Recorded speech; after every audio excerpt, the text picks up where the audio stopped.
Wow, happy Monday afternoon. This is 580 Sports Talk. Brendan Dworzinski, Dan Lucero, Spencer Dupuis, all here with you for the next 4 hours, breaking down a busy weekend in the world of sports. Thank you so much for spending some of your afternoon hours with us. We'll get to the Sweet 16. It is set for the men's NCAA tournament. It will not include the Kansas Jayhawks. Do you know what KU's record is for most lopsided NCAA tournament defeat in program history? Is it the Auburn loss? Nope. I do not know then. It is Saturday's loss to Gonzaga. Oh, wow. They played Auburn closer than they played Gonzaga? I believe that is indeed the case. I'll go back and check unless I messed something up. I believe you. That just... Because I thought the Auburn game too. In my memory, they lost to Auburn by 1,000 points. No. You know what's crazy? The final score of that game was 89-75. They only lost by 14 in that game. That is not how I remember. I remember it being like 89-30. Yeah, I mean, like Chris Tehan must have had 12 points in the final 3 minutes of uncontested in that game. But yes, the worst loss for KU in program tournament history, NCAA tournament history. We'll talk about that a little bit later. Of course, we will break down the entire weekend from the NCAA tournament, what the Sweet 16 looks like. A lot of chalk this year, above average amounts of chalk, in fact, this year. Only 2 teams of the 16 are higher than a 5 seed. Isn't that incredible? Yeah, and the ones that are power conference. They're high majors. Yeah, power 16s. If you like Cinderella, this is not the tournament for you. No. This is the tournament that, well, it hasn't been a great tournament for the SEC, so maybe not so much for Greg Sankey, but this is the tournament that makes the conference commissioners happy and gives them carte blanche to say, actually, you know what this tournament needs? More of us. Yeah, great. So we'll talk about that here in just a moment to lead off the show. Some big we'll also get to the women's tournament as well. Tough one for K-State yesterday. The KU women are in action tonight out in LA. So we'll get to that a little bit later on this hour. L'Jarius Sneed has finally been traded. Was this late Friday night? Yeah. Well, there was a lot of basketball this weekend. It's not official yet till he passes physical. That's true. Has not passed the physical yet, and we'll see about that. But for now, L'Jarius Sneed has been traded for a swap of 7th rounders and a future 3rd-round pick. We'll break it down. Did the Chiefs get enough back for L'Jarius Sneed? We will discuss in the 3 o'clock hour. Matt Verderame is going to join us as well, SI's national NFL writer. He'll join us on the Fleming Place Wine and Spirits hotline. You know what is coming up on Thursday? What's that? Opening day. That's right. Wow. The real opening day, not, not East Asia opening day, which technically opening day, but not really. Opening day for 2 teams. No, real Major League Baseball, America, the whole league. Apple pie, hot dogs, Chevrolet. Yes. Opening day is Thursday. Yes, that is coming up on Thursday. We'll talk some baseball here today. One prominent Royals beat writer not only is bullish on the Royals this year, they picked the Royals to win the division. Wow. We're going to get to that coming up in the 4 o'clock hour and why I'm not necessarily betting on history to happen with this year's Kansas City Royals. We'll get to some more KU later on in the show, what the Jayhawks need to do this offseason. The college basketball coaching carousel is going crazy today. We'll get to that in our 580 Sports Talk headlines. The NFL Rules Competition Committee has updated some rules. It's not all great, I will tell you that much. We'll get to that in the 5 o'clock hour. We've got What Is Wrong With You for today. Short week in What Is Wrong With You. We're going to pick our semifinalists winners on Wednesday and our champions for the month on Friday. We'll get to the good, the bad, and the ugly.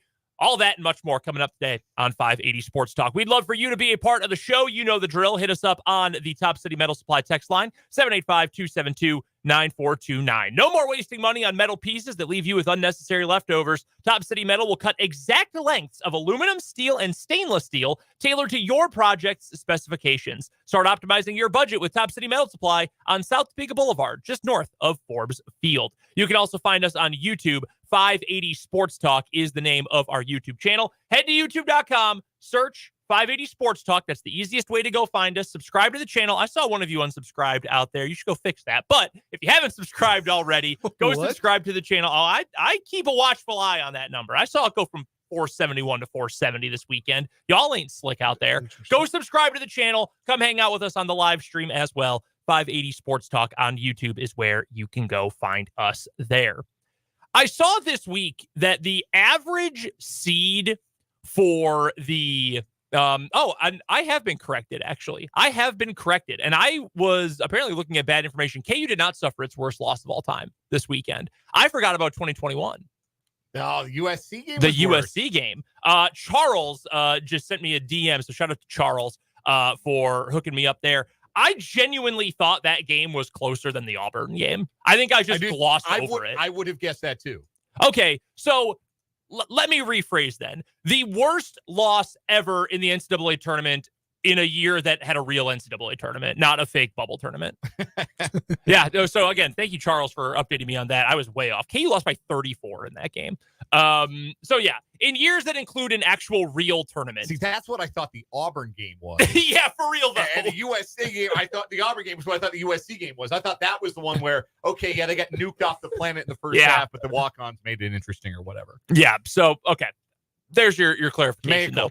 But the average seed for the Sweet 16 is generally something like 3.6. This year it's 3.1. We have more high seeds in this tournament than we almost ever have. And that number, the average seed for the Sweet 16, that goes all the way back to the start of the expanded tournament era. We're talking 1985 through 2023. This is one of the chalkiest Sweet 16s that we have ever had. And that doesn't mean we didn't have good games. I thought we had a lot of good games this weekend. We certainly have some entertaining games.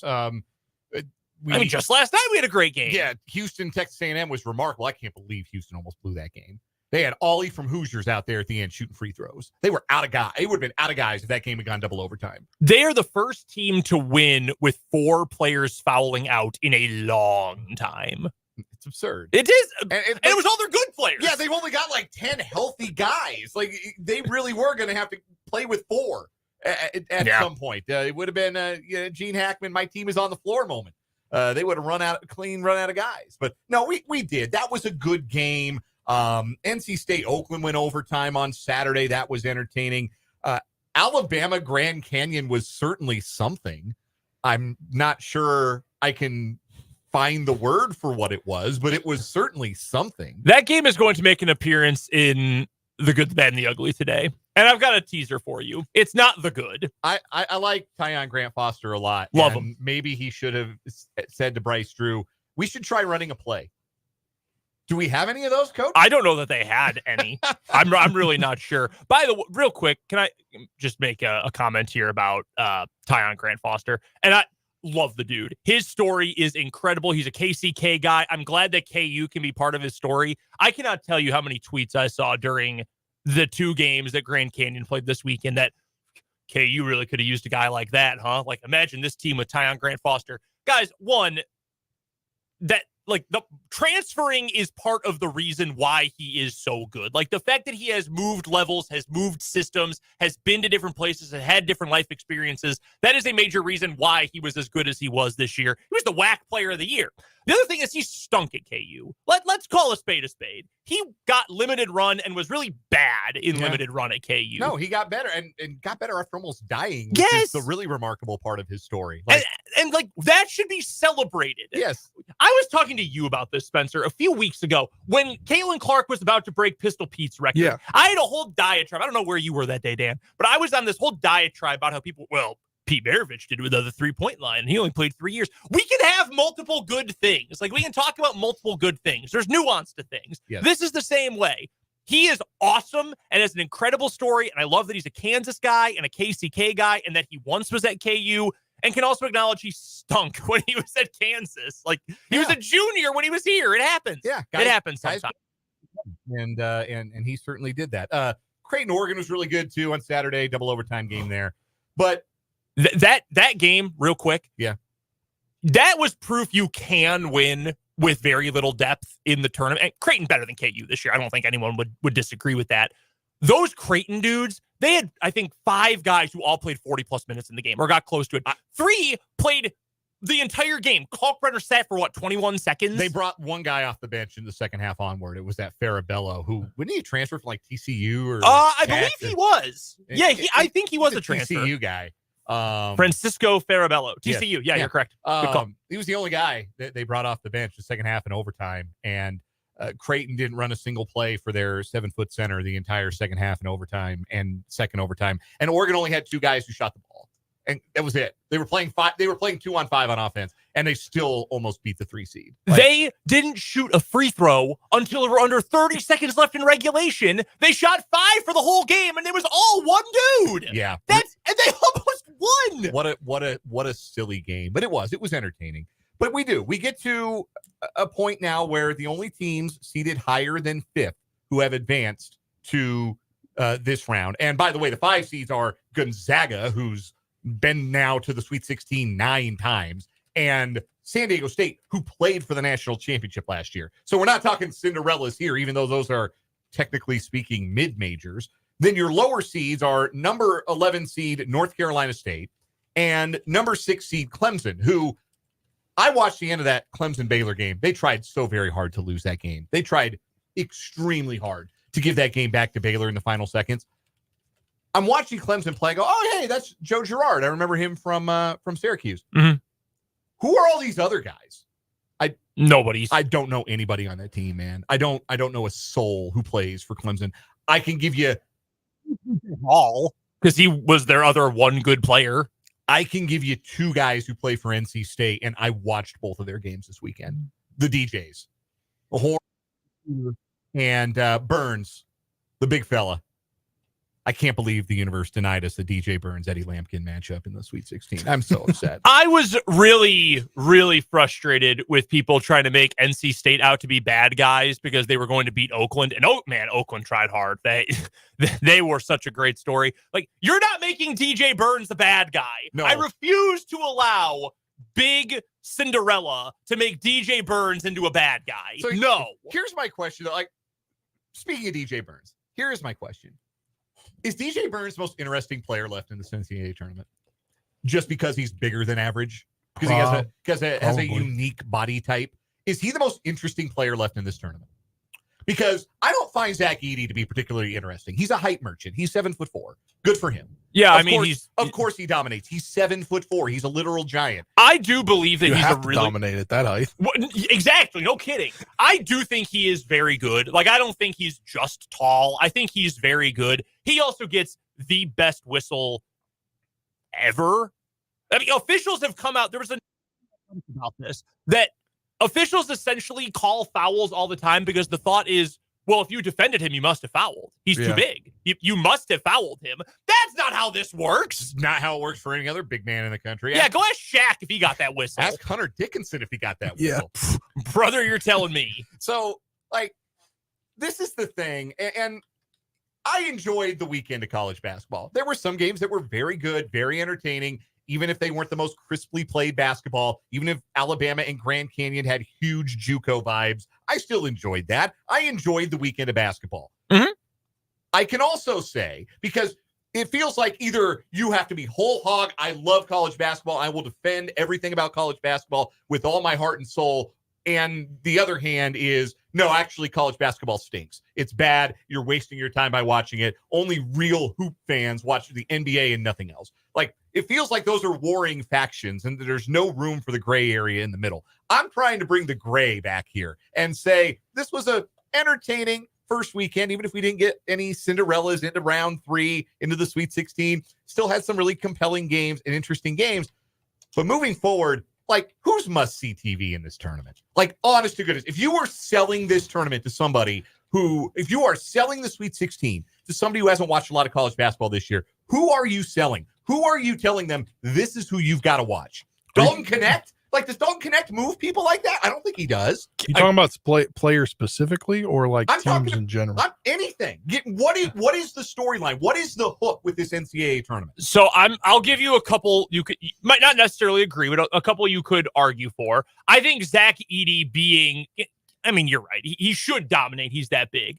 You also don't get a lot of 7'4". Like, there is something that's a little spectacle of seeing. Now, granted, he's also played for forever. So if you've watched any college basketball, you've seen him. But the spectacle of that, people are going to hate me for saying this one. And I know they've played far outmatched teams. You know who the most exciting team left in this tournament might be? Like, just exciting to watch play basketball.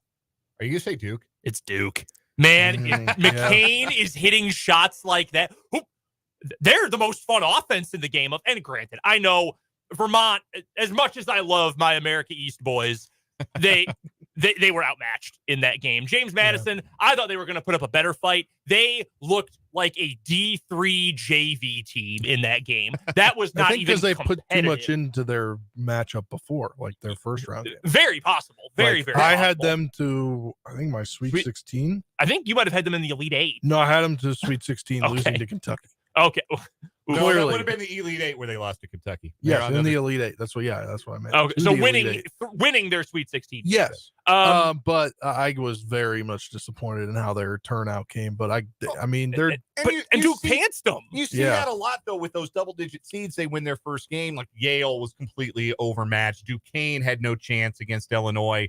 I mean, like I saw it personally in 2018 when Marshall beat Wichita State in what was an amazing game, and then they just flopped against West Virginia. But Duke doesn't. I mean, James Madison's legit good. Like that was a legit team. Well, 32 games. Yeah, that was. That was a real team, and Duke stunted on them for 40 minutes. That's what we're trying to. That's the point here. But so that might be the pitch. If you're trying to convince like Joe Nobody, hey, you should watch the Sweet 16 onward. They've heard of Duke. You're gonna start with, Duke is fun and likable. We don't believe you. You need more people. I'm not going to say likable because I said this at after the Champions Classic last year. Everything that people thought Grady Dick was going to be, that's Kyle Filipowski. Like, oh, great. The big, goofy white kid. Oh, yeah. And his name is Grady Dick. Come on. No, man, that's Kyle.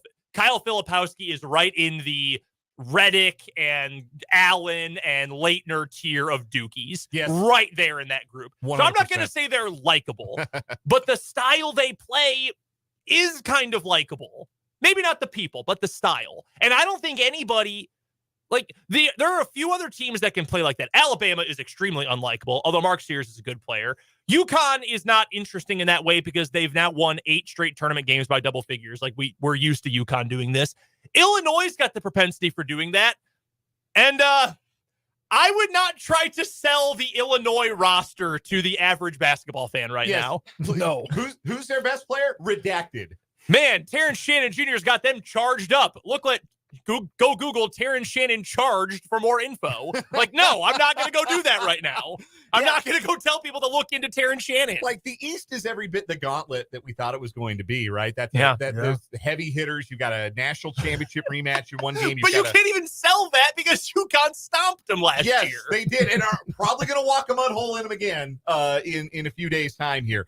Illinois and Iowa State, look, Iowa State, they keep on winning. They keep on doing it. They started slow, and it didn't matter against Washington State. They reeled them back in. Do you like watching any of Iowa State's players? I'm on record about how I feel about Iowa State as a basketball team. I'm very on record. But do you is there any guy on that? Like, Taman Lipsey's a good college player. I can say that guys are objectively good, but is that a fun team to they got stars? They got players who definitely you're excited stars. About watching? That's where this tournament is lacking, is there's no one player or even I would say one team where you go, man, I got to see this. I need to see, we're college basketball fans. We cover it. We're even, some of us are even a little bit, I don't know that you qualify Spencer as a real sicko about it. Maybe you'll get there. Maybe being around us. Maybe there's a shot. You'll become a sicko by osmosis. But Brendan, you and I watch a lot of college basketball. So I'm not going to sit here and pretend I don't know who Dalton Connect is. Or I don't know who Caleb Love or Omar Ballo for Arizona are. And that I haven't enjoyed watching them play. But are those guys hey, man, you got to see Dalton Connect. You've got to see this kid. You got to get in. You got more of Dalton Connect mania. That's not happening. That's not a thing. I would say the East in the Sweet 16 is the least I want to watch of either game, because I think UConn's just going to blow out San Diego State. There could be that could be a bad take by me, but I don't like Illinois, Iowa State. That doesn't seem like a fun matchup to me. I don't want to watch more Iowa State. I just really don't. I saw enough of them in the Big 12 tournament. Right. We've seen their movies. We've got the tape. I know they're good, but you can be good and not all that enjoyable. this is kind of the argument we've been having for weeks at this point, and that Right. nationally has been going on. There's not a lot of star power. And I guess you've got brand names like North Carolina and Duke are both still alive. Like that's, those are names. UConn, The defending champs. Yeah. college basketball, they're a big deal. But yeah, I mean, there's not a whole lot of like what brings the casual in. There's not a lot of that. No. I would agree. No. By the way, I looked at ESPN.com has a new mock draft out for the NBA draft this year. They brought it out this morning. This is the worst possible year that ESPN could say, you know what? What if we made the NBA draft 2 nights? Yeah. It is, because normally at the very least, you open one of those and you say, man, he wasn't, he's probably not going to be a good NBA player, but I'm excited to hear his name get called. Like, I'm excited to see where he goes. Night number 2, baby. That's where all the names are going to be. Yeah, hey, I guess the second round is going to be on its own, so we can talk about Zach Edey for 20 minutes because that's where he's getting drafted. Like the top college player in this mock draft from and we don't know because the lottery hasn't happened yet and everything.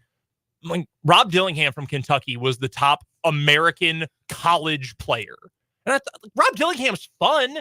But in an average NBA draft, he's like the last lottery pick. Yes. They had Zach Edey in the lottery. They had Zach Edey 14th.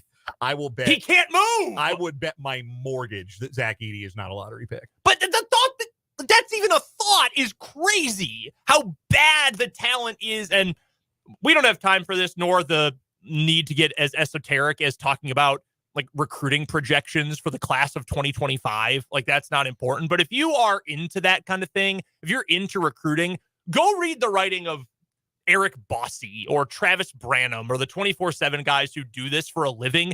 They have all been very open. Like we're in an all-time lull of high school into college basketball talent. Yes. And we're seeing that now at the college level. Yeah. That it has been a really down couple. And I don't know why that is. I mean, life is cyclical. It might just be that, but it's the options too. It's the options to go do the overtime elite thing because maybe you want to be a content creator more than you want to be a basketball player. Mm-hmm. Or now G League Ignite has just shut down, so there's That's what I was going to say. One less avenue. One less avenue now. But even guys who have chosen not to go to G League Ignite, they've gone and played in Australia for a year. That's what the Balls did. Get ready to learn New Zealand Breakers like that, and that's. Are you watching the New Zealand Breakers? Are you watching those games? I think they're on ESPN Plus. I watched one game one time to see RJ Hampton play. I will admit, I one time watched an RJ Hampton game because I thought, damn, what if? Nugget great, RJ Hampton. Like to bring it all home, like that's sort of the gray area here is that we had, by and large, a good first weekend of the NCAA tournament. Was it maybe great? No, you didn't have a lot of buzzer beaters except for the Texas A&M kid tying the game against Houston last night. I think it was the only buzzer beater of the first 2 rounds. Like that's what you come for, and we didn't get a lot of that. We didn't get a lot of buzzer beaters. We didn't get a ton of Cinderella stories. Jack Golke was fun for 24 hours. Then he stopped being Klay Thompson, and Oakland summarily did not advance to the Sweet 16. Did you see his tweet, by the way? Which one of his NIL deals? No. That he wants a 3-point contest in the Final Four weekend. Only way he's getting there. I'm sure he would love that. Yeah, that makes sense. I'm sure he'd love to keep that 15 minutes ticking before he goes and sells insurance or does whatever it is. Those were the best memes. Did you see the interview that Greg Kampe and Golke did with CBS? I guess it was on Saturday morning. They said they had the two of them on camera, and Kampe, the head coach at Oakland, says, yeah, I guess our players caught wind of everyone on Twitter saying that he's going to go sell insurance. So then they started singing the State Farm jingle to him in the locker room. Man, they'd have to fight me. Like, Jack Golke's a better man, a better teammate than me. Because if you're singing the State Farm jingle at me, we got to fight. Like, man, we got another game to play. Quit trying to put khakis in a red shirt on me, man. Give me one more week. Come on. Let me enjoy this moment. But anyway, we had a good first weekend. Yeah. We had some good games. Mm-hmm. What we do not have is an NCAA tournament that is going to live long in the memory, perhaps, because you do not have the storylines. You do not certainly have the must-see players or teams. You just have a tournament that college basketball people are going to be really, really into. And that's great, but also maybe it's not for college basketball. I don't know. Like, college basketball as an institution isn't in trouble. The TV ratings were great. Best first 2 days ever, I think, TV ratings wise. So maybe none of this stuff matters. But I think from a broader perspective, like if you are not a diehard college basketball fan and you find yourself having trouble getting invested in this NCAA tournament, it's pretty easy to see why. We'll get to KU and its loss to Gonzaga coming up on the other side of this break. A nearly historically bad loss for the Kansas Jayhawks. We'll also get to the K-State and KU women. K-State season came to a close yesterday. Dan was there. KU will play USC tonight. That's still coming up in this opening hour on a Monday edition of 580 Sports Talk.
A quick look at the 580 WIBW Lewis Toyota Bracket Mania leaderboard. We've got a three-way tie at the very top right now. Shout out to Jarrett, Tiffany, and Quentin, all three of whom have 51 points so far. Only need 9 more to be entered for the car, right? No, you had to get all 60 right, and so it's stacking points. So, no, I do not. I have not looked at the exact picks yet. I do not believe that we have anyone still alive for that. I don't want to guarantee anything yet, but we do know that Jarrett, Tiffany, and Quentin are leading right now out of 140 total. Dan, you're in a tie for 5th. Very impressive. Thank you. Spencer, you are in a tie for 4th. Even more impressive than Dan. Yeah. I didn't enter. Wow, what a shame. I did not even enter the contest. What a tragedy. Even though we talked about it the other day. Yep, I lied the other day. I'm definitely lying. Definitely not 21st. Yeah, definitely not lying today. I was lying the other day. I did not even enter. There is no need to search for Brendan on the leaderboards. Thank you.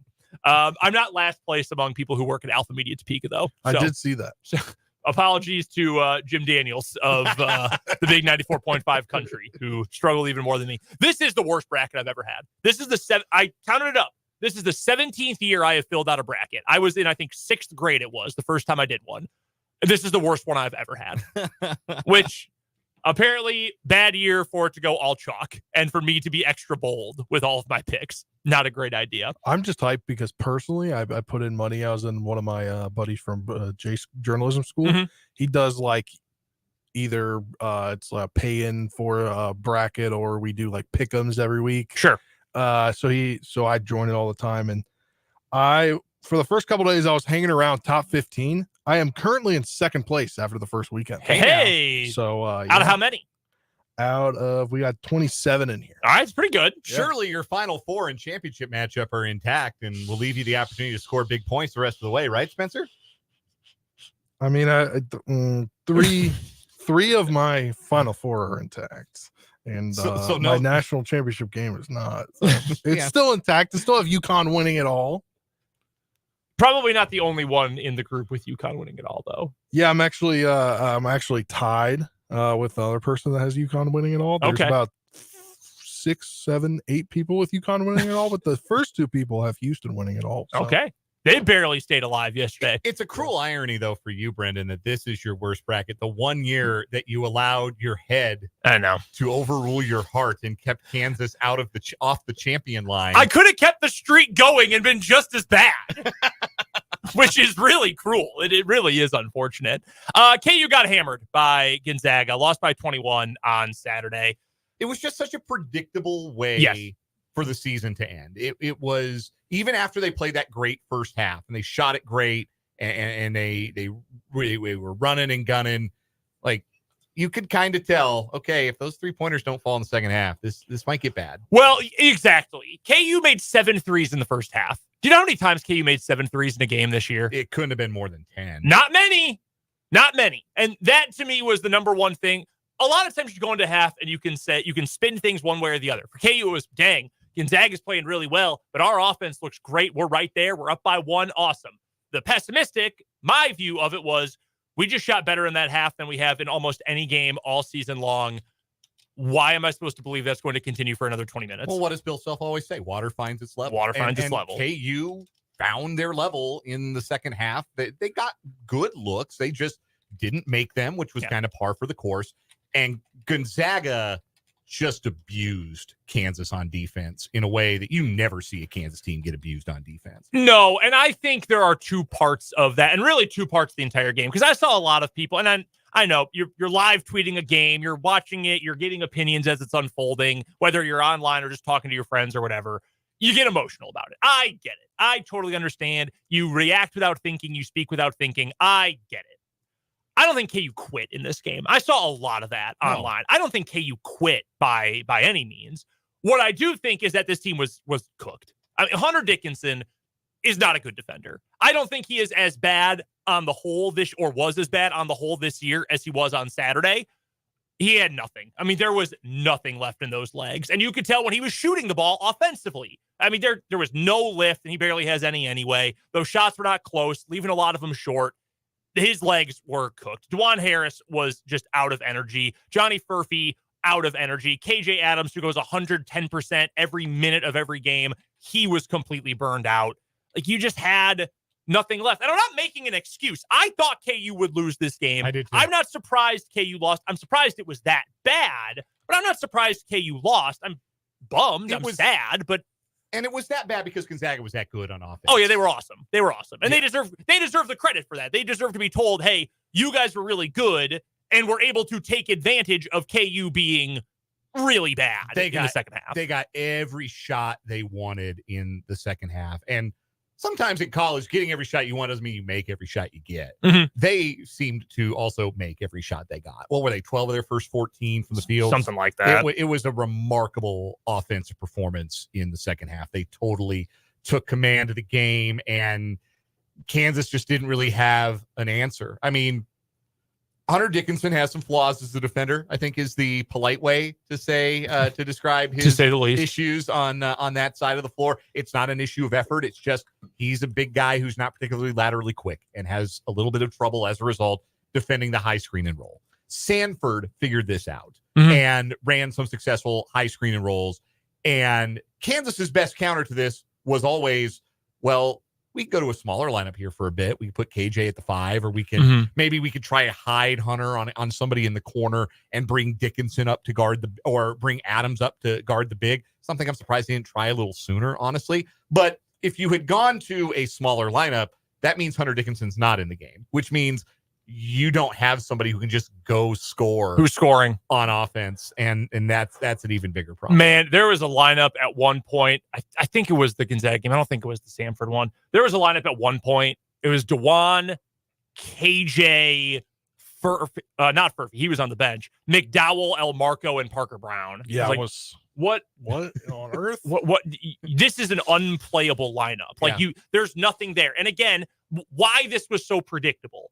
All of the storylines we talked about all year, all of the flaws, all of the pluses with this KU team, they were all on display right there. And when someone gets hurt or you have major foul trouble or something like that, those warts are going to become even more obvious. Because that's another, I mean, not only do you lose 18 a game and somebody who can create one-on-one and somebody who can stretch a defense and somebody who can get to the free throw line, you also have another really switchable defender. He can guard, McCullough could guard 1 through 5 healthy. And that's the other counter to Hunter Dickinson being a limited, to be nice, defender, is Kevin McCullough can help out. Yeah. Kevin McCullough help defense is better than most other help defenders in all of college basketball. Yeah, they missed him a lot. Like, you take the best player, the best all-around player off of any other team in the country and tell them to go make an NCAA tournament run. It's not going to be smooth sailing. And they ran into a well-coached veteran team, and that team played a brilliant basketball game. And you tip your cap to Gonzaga. 2 quick things here. One, a comment from Christopher on the 580 Sports Talk YouTube channel. Is it fair to say KU's doom was sealed Thursday night when they couldn't close out Samford and rest starters as if they have anybody else anyway?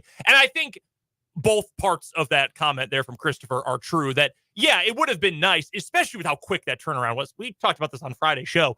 They had 38 hours after playing an exhausting game against Samford. They didn't even have 2 full hours or 2 full days to get rested. And it was ridiculous that the NCAA had the 2 games in Salt Lake City tip off early Saturday. That was stupid. We talked about that on Friday. Completely asinine. And again, not an excuse, because Gonzaga didn't exactly have a long turnaround either, but more than anything, just dumb logistics. Why would they tipped off in Pittsburgh at 9:30 local time?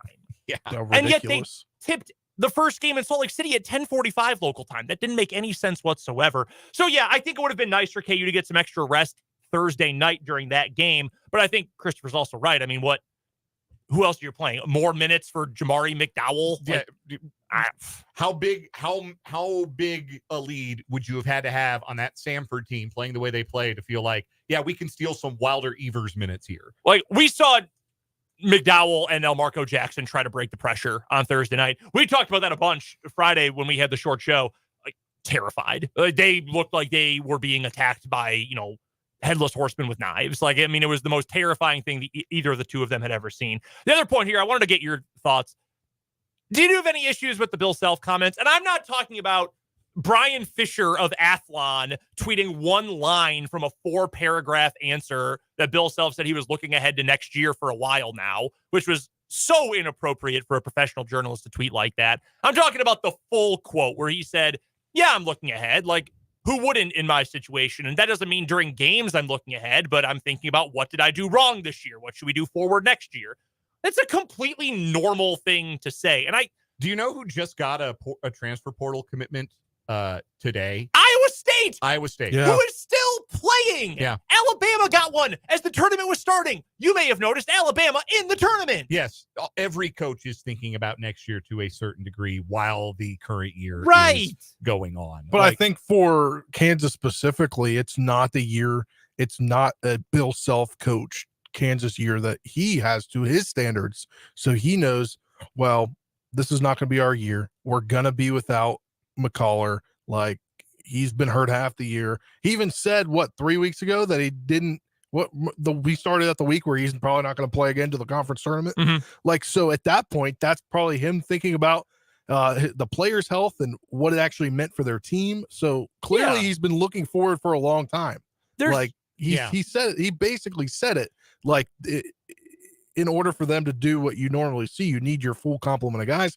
Well, they don't have their full complement of guys this year. No, well said. And I think the point was totally reasonable, if not like inarguable. Yeah. But now, should he have said it like that? Maybe not. Probably but not. I think the overall point, like, who would disagree with that? I don't think anyone would disagree with that at all. So I'm glad we're all in the same boat here, because I know that quote caught like wildfire.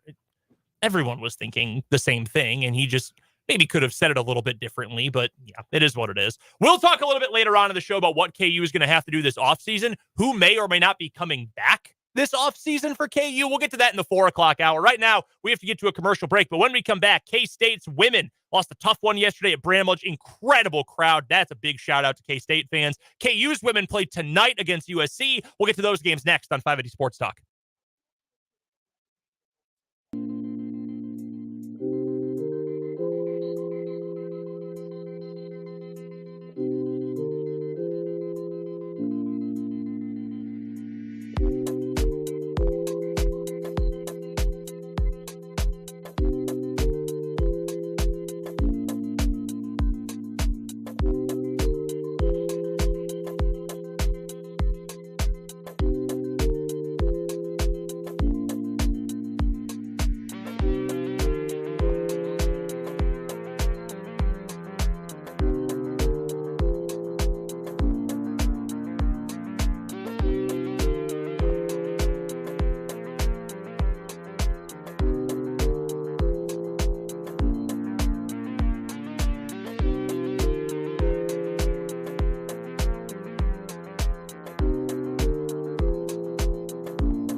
580 Sports Talk rolls on. Brendan, Dan, Spencer here with you. Hit us up on the Top City Metal Supply text line, 785-272-9429, or you can jump in and check us out on the 580 Sports Talk YouTube channel.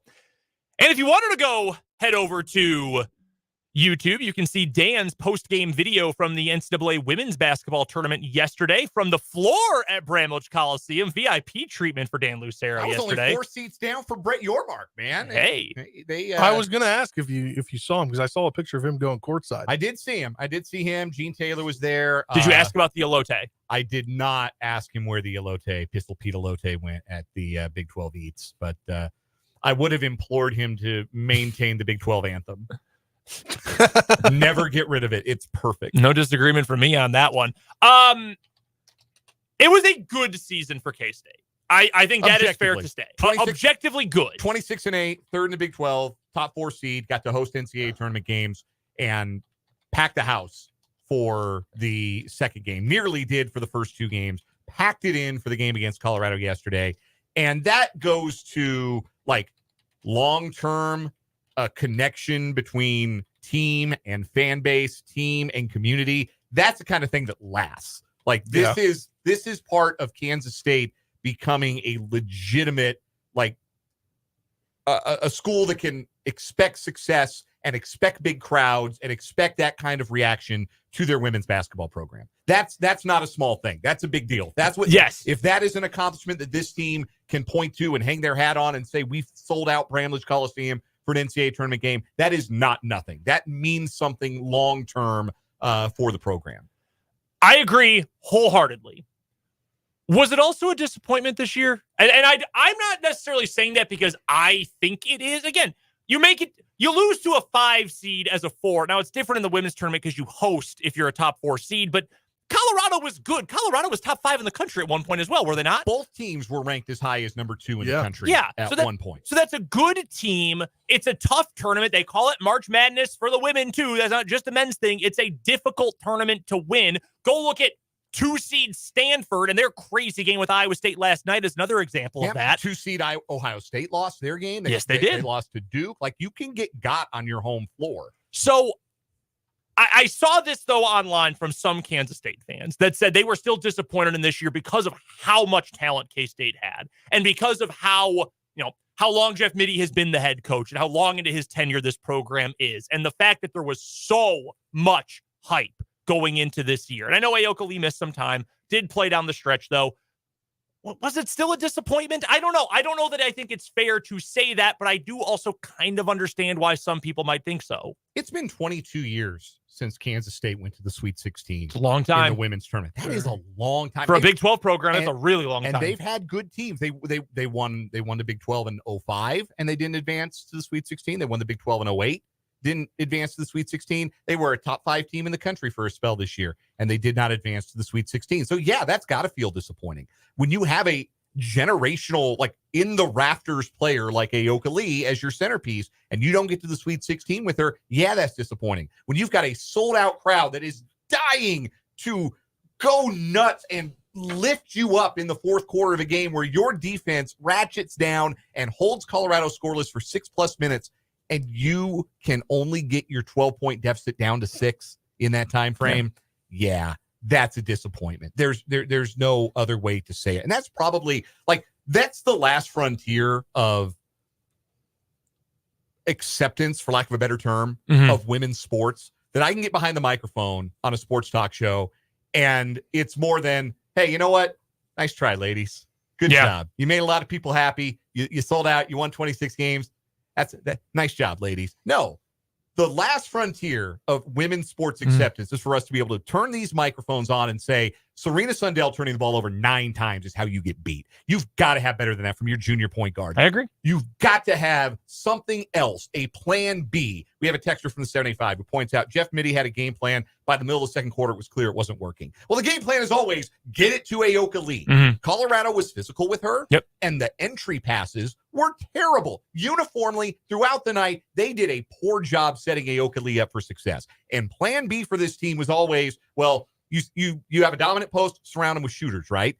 They have good shooters. They don't have great shooters. And when you don't have great shooters, you can have a second half like you did yesterday when you only score 15 points because the threes aren't falling. Sundell's not hitting. Gabby Gregory's not hitting. And the Glenns aren't hitting. And then when you go to the bench, you're going to young players. This is a young team behind some of the vets, right? Like Lee and Gregory. Young depth. Yes. Lee and Gregory are your leaders, but the other three starters are juniors. And a lot of the players you're bringing off the bench, Taryn Sides from Phillipsburg's a true freshman. Maupin's a sophomore. Ziana Walker from Wichita, redshirt freshman. They are younger than the depth that Colorado was bringing off the bench. And I thought that was really telling in the game. But yeah, this is the last frontier that we can say, yeah, that was disappointing. Yeah, Jeff Mitty's got to be better in these big games because they've got to win a big game. They've got to get over this hump. They're a tournament team pretty regularly now. 5 times in Jeff Mitty's tenure, they've been to the tournament. They're a front-running team in the Big 12 and should expect to continue to be in the new Big 12. League will get tougher. Arizona went to the tournament this year. Obviously, Colorado's joining the conference. Utah. Really good. Yep. They're a 5 seed this year. They're joining the conference. They should still expect Kansas State to be up front in this league, but it's time to make a run in the tournament. It's time for Jeff Mitty in this program to do something substantial in March and probably past time. And us being able to say that is now where I think we are, and the fan base demanding that I think is a good sign too. Yeah. And Ayoka Lee still's got to decide what she wants to do. She has another year. I think she's coming back. That's not inside information. I'm just trying to read the tea leaves. I think she will come back.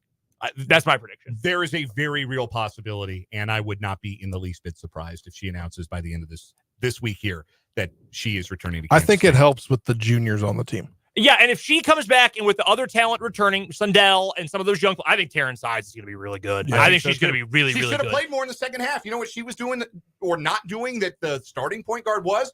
Giving the ball to the other team repeatedly. The expectation, if Ayoka Lee comes back with all that other returning talent, the expectation should be to host again. That bare minimum has to be the expectation, I think. And it should be the expectation every year. Yeah, I agree with that. Real quick, I do want to touch on the KU women. They won a thriller over Michigan in overtime. They played such a gutty game on Saturday. That was awesome from Brandon Schneider. I thought they were going to lose. I really, really thought they were going to lose. They fought back in that one. They get USC tonight.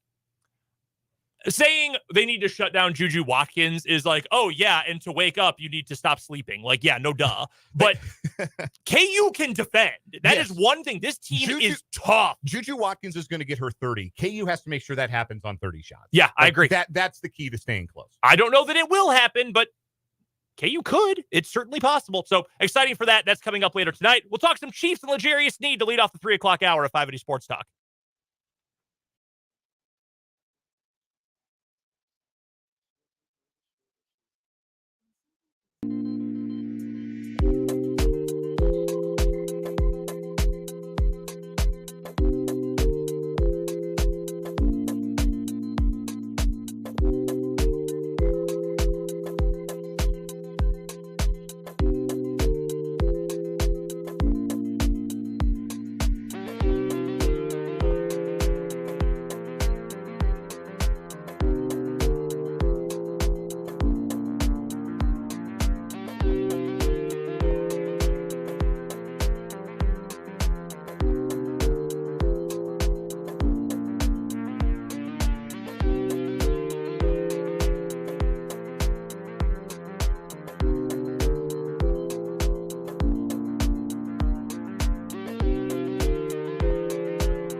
go. It's the 3 o'clock hour of 580 Sports Talk. I'm Brendan Dworzinski. That's Dan Lucero. That's Spencer Dupuis. We're here with you until 6 o'clock today.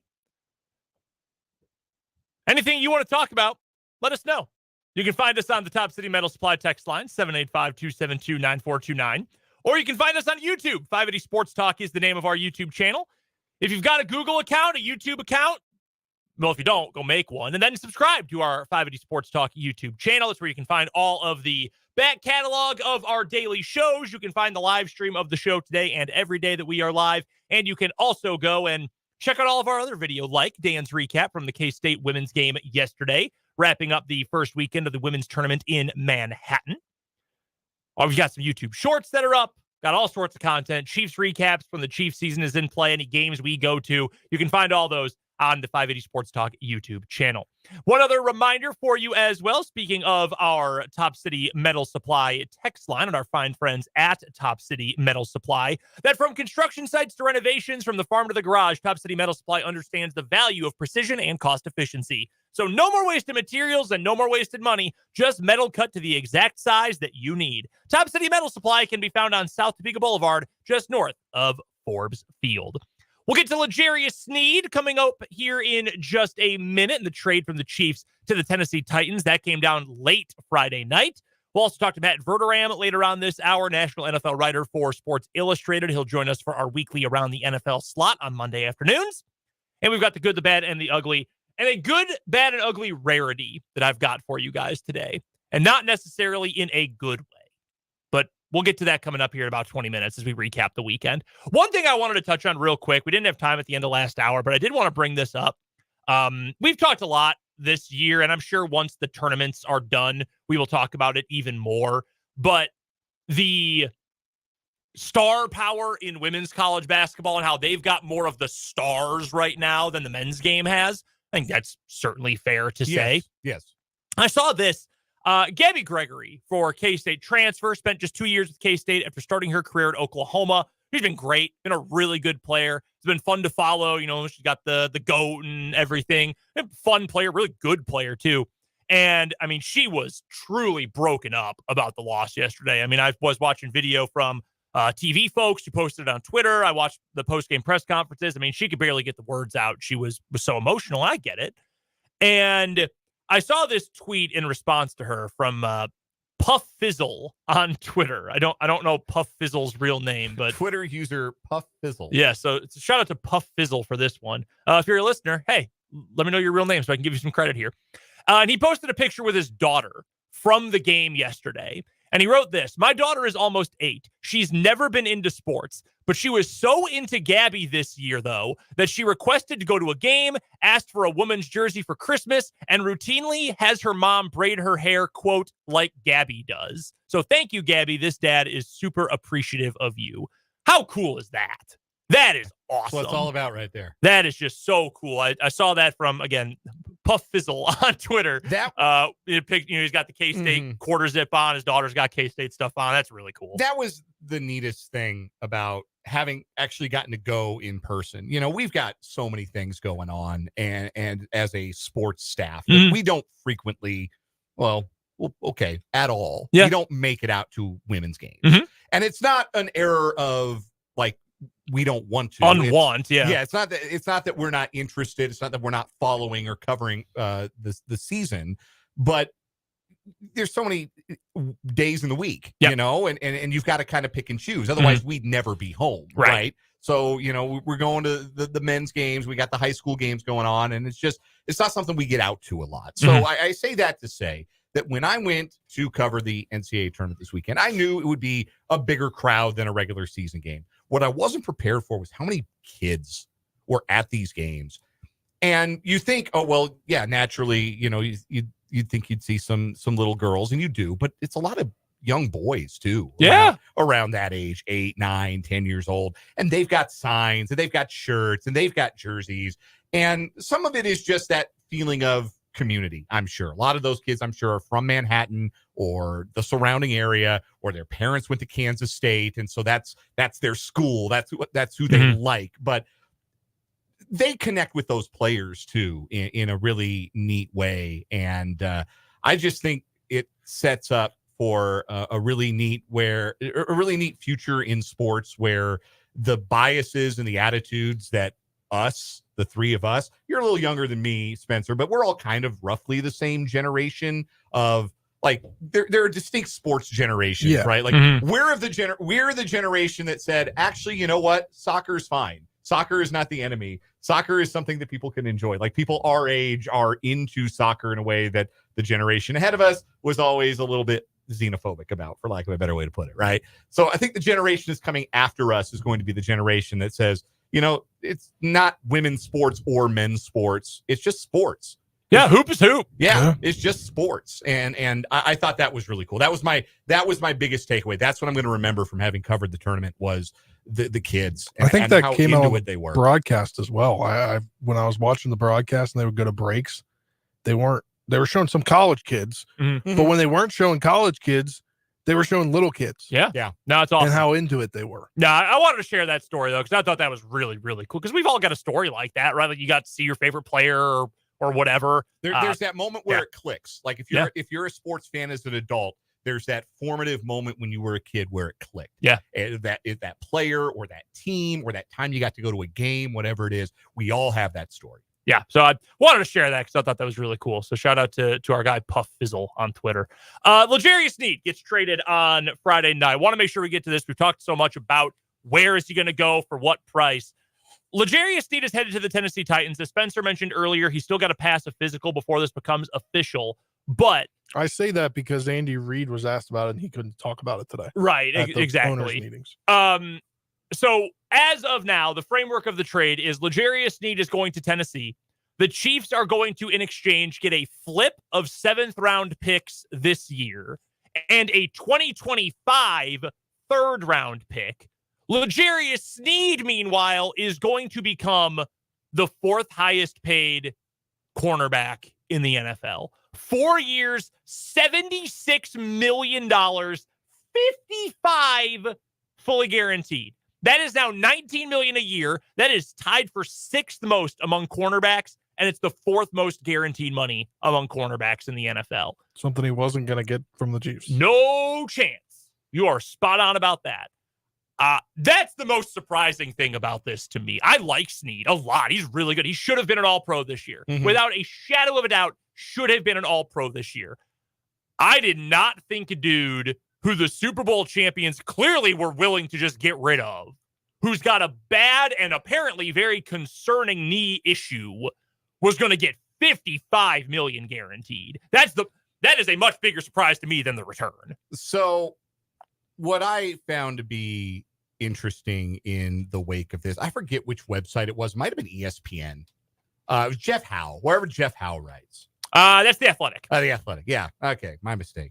I think it was Jeff. I shouldn't give the name because I'm not 100%, but I think it was Jeff. I'm almost positive it was Jeff Howe, who, you know, you always grade the trade right after it happens, right? Because that's the best time to evaluate a trade, in the 10 minutes after it's been consummated and reported on. Gave the Titans an A and the Chiefs an F. And I understand if you were a Chiefs fan and if you're a fan of watching L'Jarius Sneed play and you got to watch this past season him become one of those rare players who could move around the field and shut down an opponent's number 1 wide receiver and feel like, man, the Chiefs need to do whatever it takes to keep that player. Or at the very least, if they do trade that player, should get the moon and the stars in return, because that's the value that I ascribe to this player if you're a fan of his. And in that context, yeah, a future third, not even a third this year, a future third and a 7th-round pick swap is all you return for a guy who just had the best season of his career and is 27 years old. I understand where that feels underwhelming, but from the national perspective, which front office do we trust? Do we trust the one that has built back-to-back champions? Do we trust the one that found L'Jarius Sneed himself on the 3rd day of the draft? A franchise that continues to compete at the top of the AFC despite having challenges with trying to maintain their upper echelon talent. Who turned a tweener without a true position into a lockdown corner. Do we trust that front office? Or do we trust the front office that just a week ago we were clowning for giving all that money to Calvin Ridley? The front office who whiffed so badly on drafting a quarterback of the future in the mid rounds in Malik Willis that they had to turn around and try it again the very next year with Will Levis. Which front office do you trust? Which team do you trust? If you are a Chiefs fan, you've got to trust on face value. This is a good trade. Yep. And the Chiefs and Brett Veach have earned that equity. They have a line of credit like you would not believe, or at least they ought to. So when I saw the Chiefs have traded L'Jarius Sneed for a future third-round pick, my first thought, I did not immediately go to, wow, the Chiefs got fleeced. Wow, what a terrible trade. My first thought was, L'Jarius Sneed is only worth a mid-round pick a year from now. Yeah. No, I agree. That tells me something about the player, and that tells me something about positional value, because that's what this is. You've got to stop thinking about trades in the NFL in the context of the player and start thinking in the context of the position. Positional value is everything. A top-tier cornerback, which L'Jarius Sneed played like last year, is not worth a top-tier edge rusher or a top-tier left tackle or obviously a top-tier quarterback. This is what the market says. A player like L'Jarius Sneed and everything that comes with him, the fact that he's 27, the fact that he barely practiced and barely went through training camp last year due to an injury that the Chiefs may be a little bit more concerned about than they were ever willing to let on. That's what this player is worth in the trade market. If he also happens to be worth $55 million guaranteed, that may say more about the team giving him the money than it does the player. No, I think that's entirely fair. I think that's certainly a fair perspective to have on this. I am a little bit surprised it was only a future third when you were also going to pay him that much. But again, that tells me as much about the Chiefs just being ready to get rid of him, which I don't know if that's a good thing or not. We're not going to know for really a couple of seasons to see how he fits in Tennessee. And for what it's worth, I don't have any problem with Tennessee's roster construction approach right now. I think they're doing fine because they have decided with their quarterback room, which is now Will Levis, Will Jeans, as well as Malik Willis, that they are not paying their quarterback anything. Regardless of who is starting, they're not paying their quarterback any significant money against the salary cap. So what do we always say? I believe it was you, Dan, a couple of years ago who used the phrase, that's playing on easy mode. That is roster construction on easy mode because the most important position is taken care of at a low cost controlled price. You have to spend 90+% of the salary cap so you can spend that money elsewhere. You can fill out the rest of your roster in other ways. That's what the Titans are doing. They said, you know what? We need receiver help. We're going to pay a premium to make sure we get it, and we can do that because Will Levis isn't making anything. Remember, he wasn't a first-round pick. He was a second-round pick. He's really not making anything against the cap. We need offensive line help badly. So they go sign their head coach's dad, who just happens to be one of the greatest offensive line coaches in the modern NFL. That helps. But then you're able to go attract other offensive linemen who want to get paid, but also want to play for Bill Callahan. Yeah. Okay, you improve there. You can spend there. Defensively, they needed help. Their roster sucked. We didn't talk enough because let's be frank, it's the Tennessee Titans. No one really talks about them. Their roster sucked last year. They went out and they've added a couple pieces up front. They said, we need a corner. We need a number one because Christian Fulton, we drafted him in the first round a couple years ago. Maybe it was second, and he stunk too. We got to go get someone. So they paid a premium to go get L'Jarius Sneed. I've got no problem with Tennessee doing that because either Will Levis works out and you've now got 3 more seasons, in which case he's dirt cheap and you can build a super-powered roster, or he sucks too and you just draft another guy and you restart the process in 3 years. So I don't have a problem with that from the Titans. But by the same token, you look at the Chiefs, nobody has drafted defensive backs better than the Chiefs. Nobody. First round, second, third round, day 3, does not matter. The Chiefs have been unbelievable at drafting defensive backs. Almost impossibly good at drafting defensive backs during the Brett Veach era. You trust that they can either find a guy in the draft who will be that next future starter, or that it will be Spencer's guy Najee Johnson, that Jalen Watson will rebound from that sophomore slump year, that Joshua Williams will rebound from that sophomore slump year. You've got to trust the Chiefs. And if you don't, and I don't understand this, I spend too much time on the internet. You guys know that. There are still people out there who don't like Brett Veach, and I don't get it. I don't understand at all why people feel that way.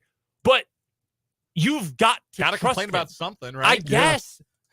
What more do you want?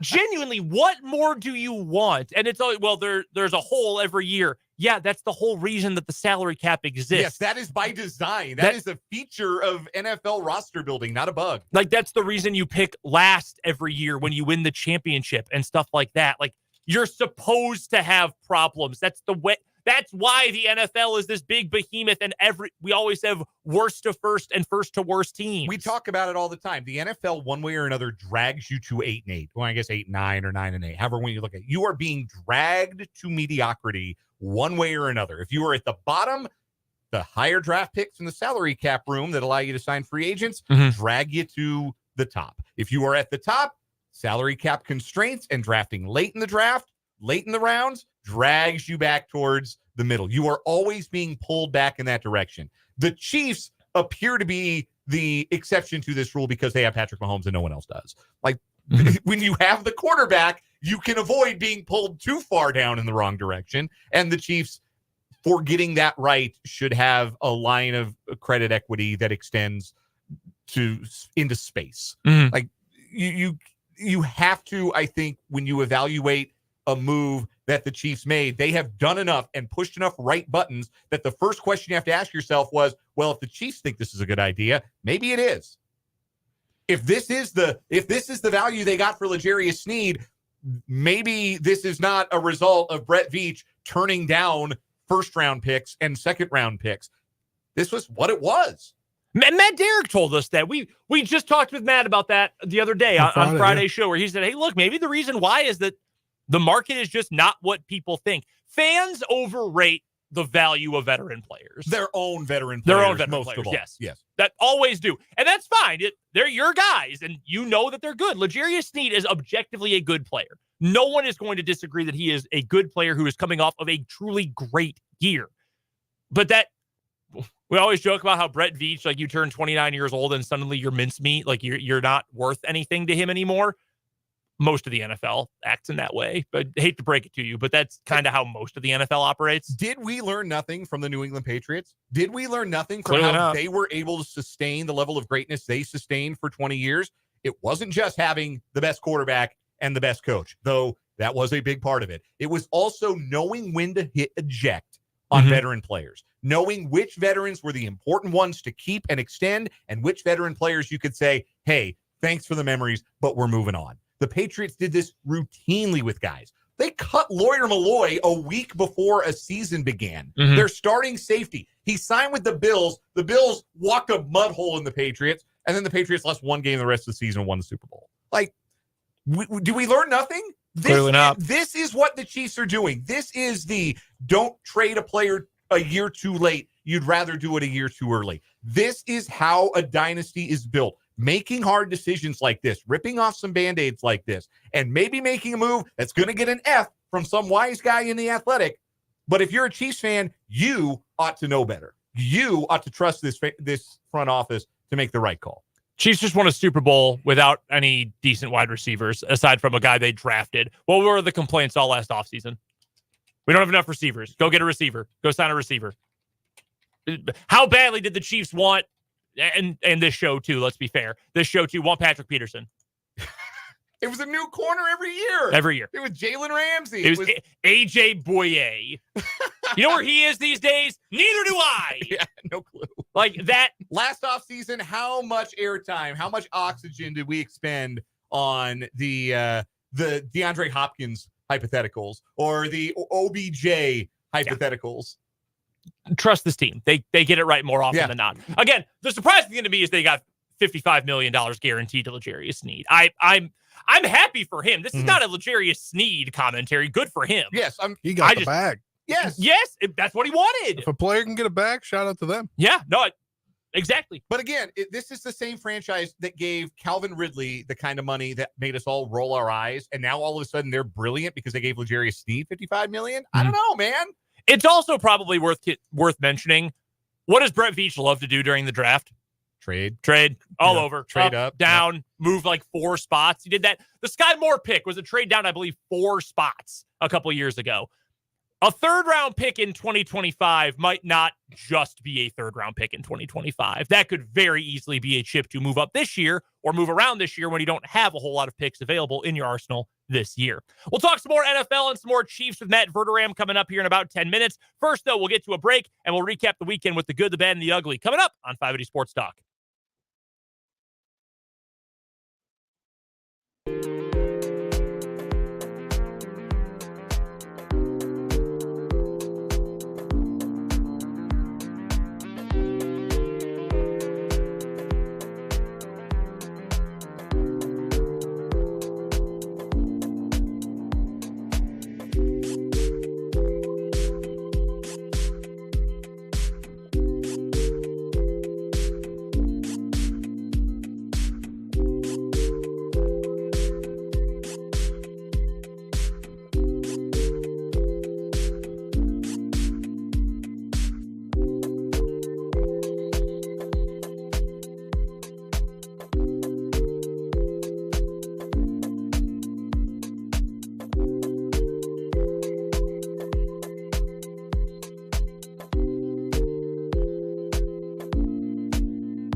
Let's recap the weekend, shall we, with the good, the bad, and the ugly before we get to Matt Verderame to talk all things Chiefs and NFL. I told you guys earlier that I was going to do something that's somewhat unprecedented. Sometimes we knock out an ugly if there wasn't a particularly ugly thing in the weekend. Sometimes we'll even knock out a bad.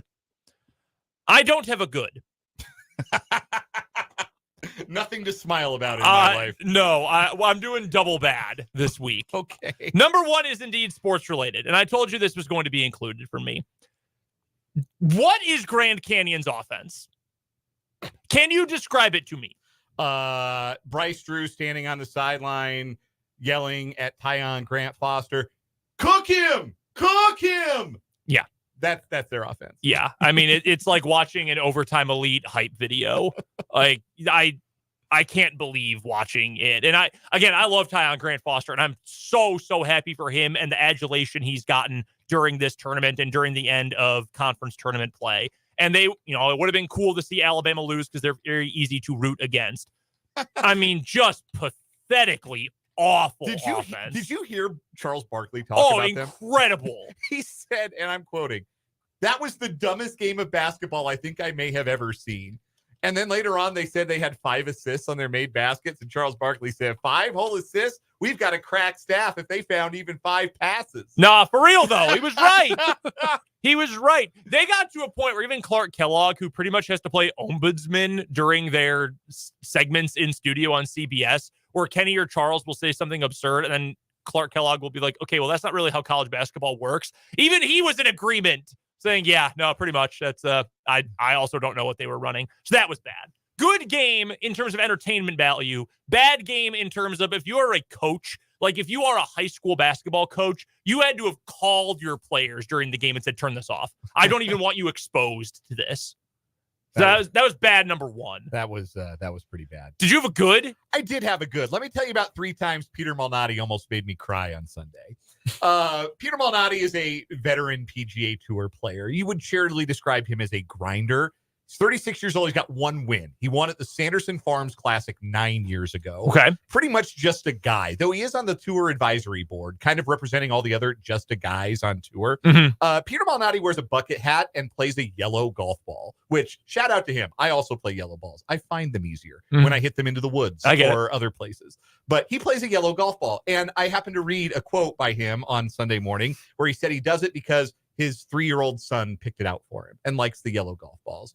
And that hit me in the feels a little bit. Oh, that's cute. He's out there. Yeah. It was reasonably noteworthy because he was in contention, which was a rare thing for him at the Valspar Championship this weekend. The second time Peter Malnati almost made me cry were tears of laughter because he was on a par 5, hitting his second shot in the middle of the fairway and cold topped a 3-wood like 125 yards on the ground, like a base hit up the middle is what it looked like. Mm-hmm. One of the worst shots you'll ever look, I'm a veteran of cold topping a fairway wood. I've done it many, many times. Very easy to do. Tour players typically don't do it, and they typically don't do it when they're in one of the final groups in a PGA Tour event on Sunday. He hit that shot, and I laughed so hard, I really did almost cry.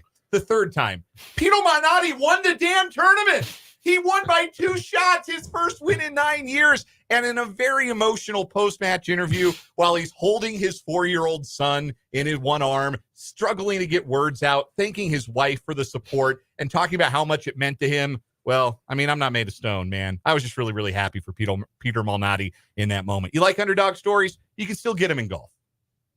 You have a good? I have a very good. Okay. The Capitals. They have in recent years, since they won the Stanley Cup, have been breaking my heart at this time of year. There's still a chance. Given they're just 1 point over into the second wild card spot. They have a big game tomorrow against Detroit, who has 1 point less than them, so they could do some things here. But in January, when I was getting ready to move out here, I was like, I'm really not missing anything. Like, being this far away from watching the Caps or going to a game, Ovechkin's probably not going to break the record in this contract. He had, I think, 8 goals at that point through nearly half the season. In his last 18 or 24 games, he has 18 goals. He's on a 5-game goal streak, scoring 8 goals in that period. He's now 48 behind Wayne Gretzky, so 47 from breaking the record, 46 behind tying him. I am just like, Alex Ovechkin is not washed like I thought in January. That good. My favorite player, not washed. Turning back the clock. He's like 39, so. Yeah, almost washed, but not quite yet. My second bad is my wife and I bought a couch 4 weeks ago. It finally got delivered on Saturday, and then they couldn't move it into my basement. They said that my staircase is literally not big enough for them to turn the couch down the stairs. Brutal. And they had to take it back. So we had to go buy another new couch. We didn't have to pay for it. They credited us, but yeah, had to go find a new couch and now have to wait another 4 weeks. So I have a question. Yes. And I'm not trying to roast you or anything.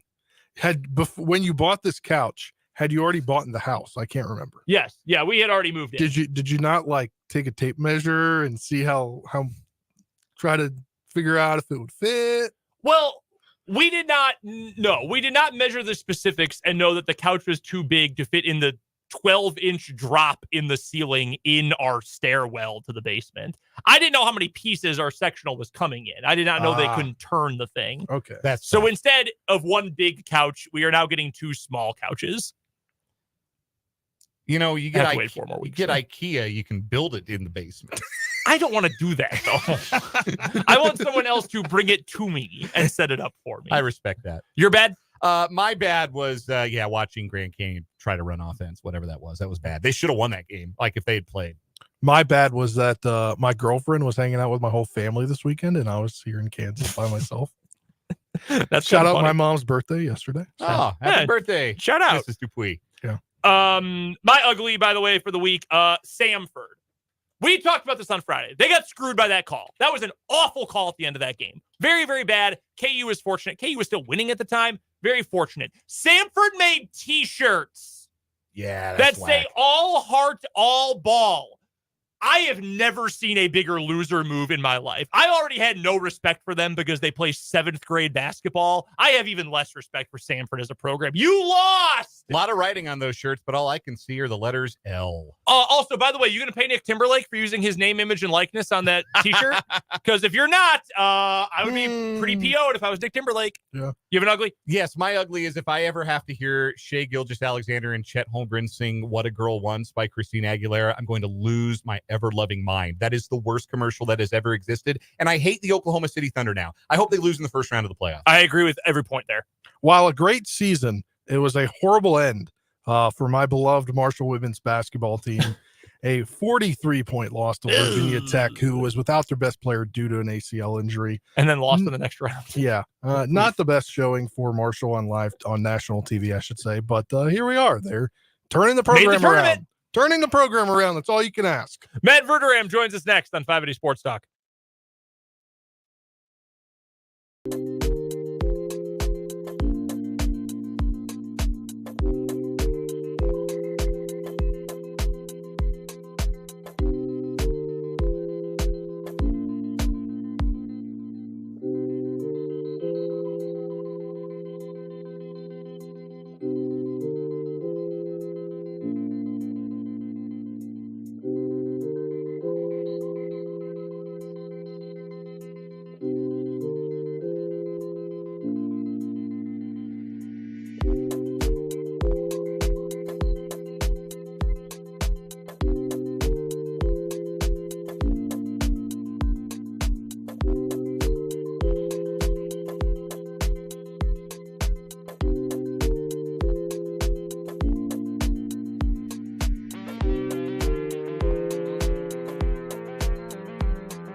Joining us on the Fleming Place Wine and Spirits hotline is Matt Verderame from Sports Illustrated and SI.com. That's where you can find all of his fantastic work. You can also find him on Twitter, where his handle is @MattVerderame. Matt, from late Friday night, which are you more surprised by? The return the Chiefs got for L'Jarius Sneed, or the fact that L'Jarius Sneed got, or is going to get, $55 million guaranteed? The latter. So I've done a lot of reporting on this in the last couple of weeks, and my understanding through all this was that basically no team was going to guarantee him into the third year in a meaningful way. And that was a big reason that a lot of teams had dropped out. The Lions were big on Sneed. The Falcons were in on Sneed. The Colts were extremely interested in L'Jarius Sneed, but the contract demands by Sneed were just not going to happen. They were prohibitive for all these other teams. He essentially wanted to be the highest paid corner in NFL history, and with that, of course, comes a significant amount of guaranteed money. The Titans did not make him the highest paid corner in NFL history. They basically gave him the same years and money that Jalen Johnson got with the Bears. Johnson's 2 years younger. But they pretty much guaranteed him 3 years. So, listen, if you're Sneed, I know you didn't get your $22 million a year. You got a great contract. I mean, I don't think you can complain at all about that. And if you're the Chiefs, listen, there's no way to say this. The return's light. I mean, it is what it is. They swapped 7th rounders and got a future third. Like, it's not good. The problem for the Chiefs was there were no other offers. Other teams had been interested, but they couldn't agree to a contract with Sneed. So it doesn't matter how interested. They could have wanted to give him 3 first-round picks. Doesn't make any difference. The Chiefs got what they could, and I think their priority was to open up that cap space, not just for this year, although it is my understanding that they're interested in bringing Mike Dana back and Donovan Smith's a potential reunion candidate, but they've got to pay Humphrey and Bolton and potentially Trey Smith. And to my knowledge, all 3 of those guys are guys they want to engage in extension talks. So if they're going to do that, it's not even so much about this year's cap, but if you can roll over some of that cap into future years, both to pay Jones and to pay some of these guys in the extensions, that money matters. It's almost $20 million. The Chiefs did not get a lot back. The main piece of the deal the Chiefs get back is that future third, as you mentioned. But we were talking about this a little while ago, and I know, Matt, you're very tapped into Chiefs fans and the sometimes bizarre world that is Chiefs Twitter. I still, from time to time, will see people who are anti-Brett Veach, and I don't get it. Like, that blows my mind. Look at what he's done and the moves he continues to make as the Chiefs general manager and head of personnel. This, to me, is a situation where you've just got to trust that Veach knows what he's doing, right? That, yeah, maybe he didn't get a great pick or a ton of picks back, but nobody's been better at drafting defensive backs. And frankly, very few teams have even been as good as him in the draft period. So at least to me, this is a, hey, let the man cook. He knows what he's doing kind of situation. I guess my argument to those people, and they do exist, is like, who would you rather have be the GM of this team? Like, who would you rather have be the GM of the Chiefs? Mm-hmm. I think the argument's, maybe Howie Roseman, and I don't even know that you'd argue that. I think, like, you could argue that Veach, when he retires, is going to go to the Hall of Fame. He's won 3 Super Bowls. He's probably walking into the Hall of Fame. Like, he's in his mid-40s, and he's probably already a Hall of Fame general manager.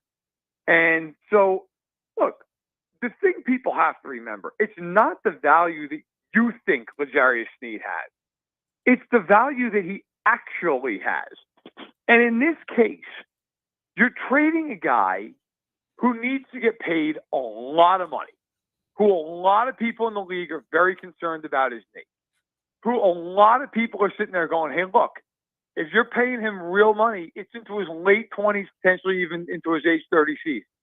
Like, there were not any teams other than Tennessee that were going to do that. And so if Tennessee's the only one willing to do it, I mean, Brett Veach can't snap his fingers and make some team off from a first and a second. Like, it's just, that's not the way the world works. And I think sometimes what happens is fans see these players and they go, well, why can't we get better value? Yeah, sure. Every once in a blue moon, you trade a guy who's got major value. Jalen Ramsey won for 2 first-round picks. Jalen Ramsey's a Hall of Fame corner, and he was on a rookie deal at the time. Like, the amount of leverage Jacksonville had when they traded him to the Rams is far different than what the Chiefs have with Sneed, where people know, hey, look, best case scenario for Sneed and Kansas City is 1 more year, and it's on the tag, and then he did free agency. And so I think you do have to factor that stuff in. It may not be pleasant. As a fan, you might be ticked off that one of your best players isn't going to be around. But I would also say the Chiefs Super Bowl odds on Friday, now they're the exact same today. Like, he's a great player. They had an off-season once where they lost Ward, Matthew, and Tyreek Hill. They haven't lost the Super Bowl since. They've won back-to-back Super Bowls. I mean, I would just advise people, it's probably going to be okay. Chatting with Matt Verderame, who covers the National Football League for Sports Illustrated and SI.com. He's also the host of the Chiefs-centric Matt Verderame Show. Also now doing some work hosting that football show for the KC Sports Network. You can find Matt as well on Twitter at Matt Verderame. He joins us every Monday at this time on the Fleming Place Wine and Spirits Hotline. Matt, from the Titans' perspective on this, I understand what they're doing. Will Levis is getting paid nothing as a second-round starting quarterback, or you have Malik Willis, who is a third-rounder. Those guys are getting paid nothing against the cap. So while you have all this extra space, load up the roster, which we talked about this earlier, too, stunk last year. And no one talked about it because no one talks about the Titans. Their roster stunk last year, and they're trying to improve it, shelling out a bunch of big money to bring in some free agents. They have to hope they draft well, too. So I get what they're doing, but what do you think about the way the Titans are trying to build up the roster with a cheap quarterback? I'm torn on it in the sense that I think that they have gone out and gotten better. Sneed is a top-level corner, and Calvin Ridley is a good receiver, and Pollard is a good running back. And you could argue they didn't get better running backs. Obviously, Henry's out the door, but he's older. But here's my thing. Like, before all those signings, they're what? Like, if let's say Will Levis is like the 20th best quarterback in football. They're probably like, what, a 6-win team? And if he's the 20th best quarterback in football, after all those signings, they're probably a 7-win team. I mean, they laid out a lot of money for L'Jarius Sneed and an obscene amount of money for Calvin Ridley. And I like Sneed, at least to me, you can make it out like he's a really, really good corner. Is Calvin Ridley a top 15 receiver in the NFL? I don't think it's arguable that he's not. Like, he's maybe in the top 25. Like, he's good, but he's certainly not great. I don't love giving huge money to a 29-year-old receiver who's had one really elite year in his career. And I'm glad for Sneed personally he got the money. That is a very risky contract. You're giving somebody who missed all of last summer with a knee injury, who missed time throughout the year in practice with a knee injury. You're giving that guy a fortune, 3 fully guaranteed years, essentially. You're giving him all that, and you're hoping it works out. And you paid Chidobe Awuzie, who's an older corner. I think on paper it looks really good, and in reality, you're going to be sitting here in 2 years going, can they cut Calvin Ridley yet? Like, how much dead money's on the cap for him? I think that's probably how this ends. Our guest is Matt Verderame, joining us on the Fleming Place Wine and Spirits Hotline here on 580 Sports Talk. Matt, the big NFL news of the day surrounds some new rules being passed by the competition committee, and the one, of course, getting the most discussion is the ban of the swivel hip drop tackle, approved unanimously by NFL owners. How much of a disaster is this going to be to officiate? It's just going to lead to another tackle they're going to have to ban in 5 years. That's what's going to happen. Like, at some point, you got to be able to tackle a guy. And I get it. I get that the hip drop tackle, that if it goes wrong, it can go really wrong. I understand that. It's the NFL. You got to tackle. Like, you got to be able to hit somebody. That's the sport. That's what you're playing. And if I'm a defender now, and I'm coming in a spot where maybe I would have used the hip drop tackle before, I am going to dive at the side of your legs. That's what's going to happen. Because I don't have the ability to get you from the front, because obviously if I'm doing a hip drop, I'm either at the side or behind you. And so I have no angle to hit you head on. I know that I can't jump and hit you high. A, it's a bad form. B, it might get you helmet to helmet at 15 yards. I'm going to dive at your legs, full throttle, because that is the only way from that position I can get you down.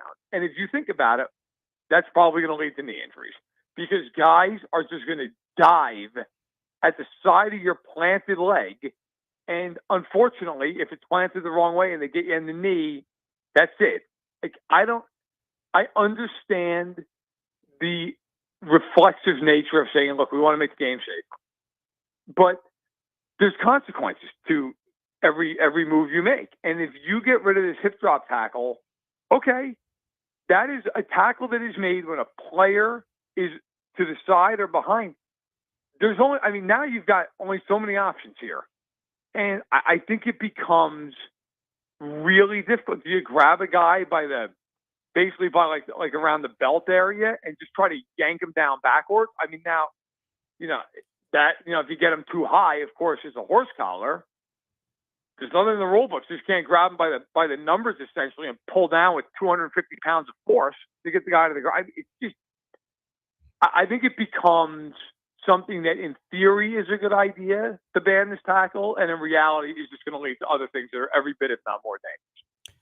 Of course, during the league meetings, you get a lot of comments, public comments from general managers. 49ers general manager John Lynch spoke earlier today and said pretty firmly that his team is not looking to trade wide receiver Brandon Ayuk. Ayuk, for his part, posted a pretty easy to decipher emoji statement about it.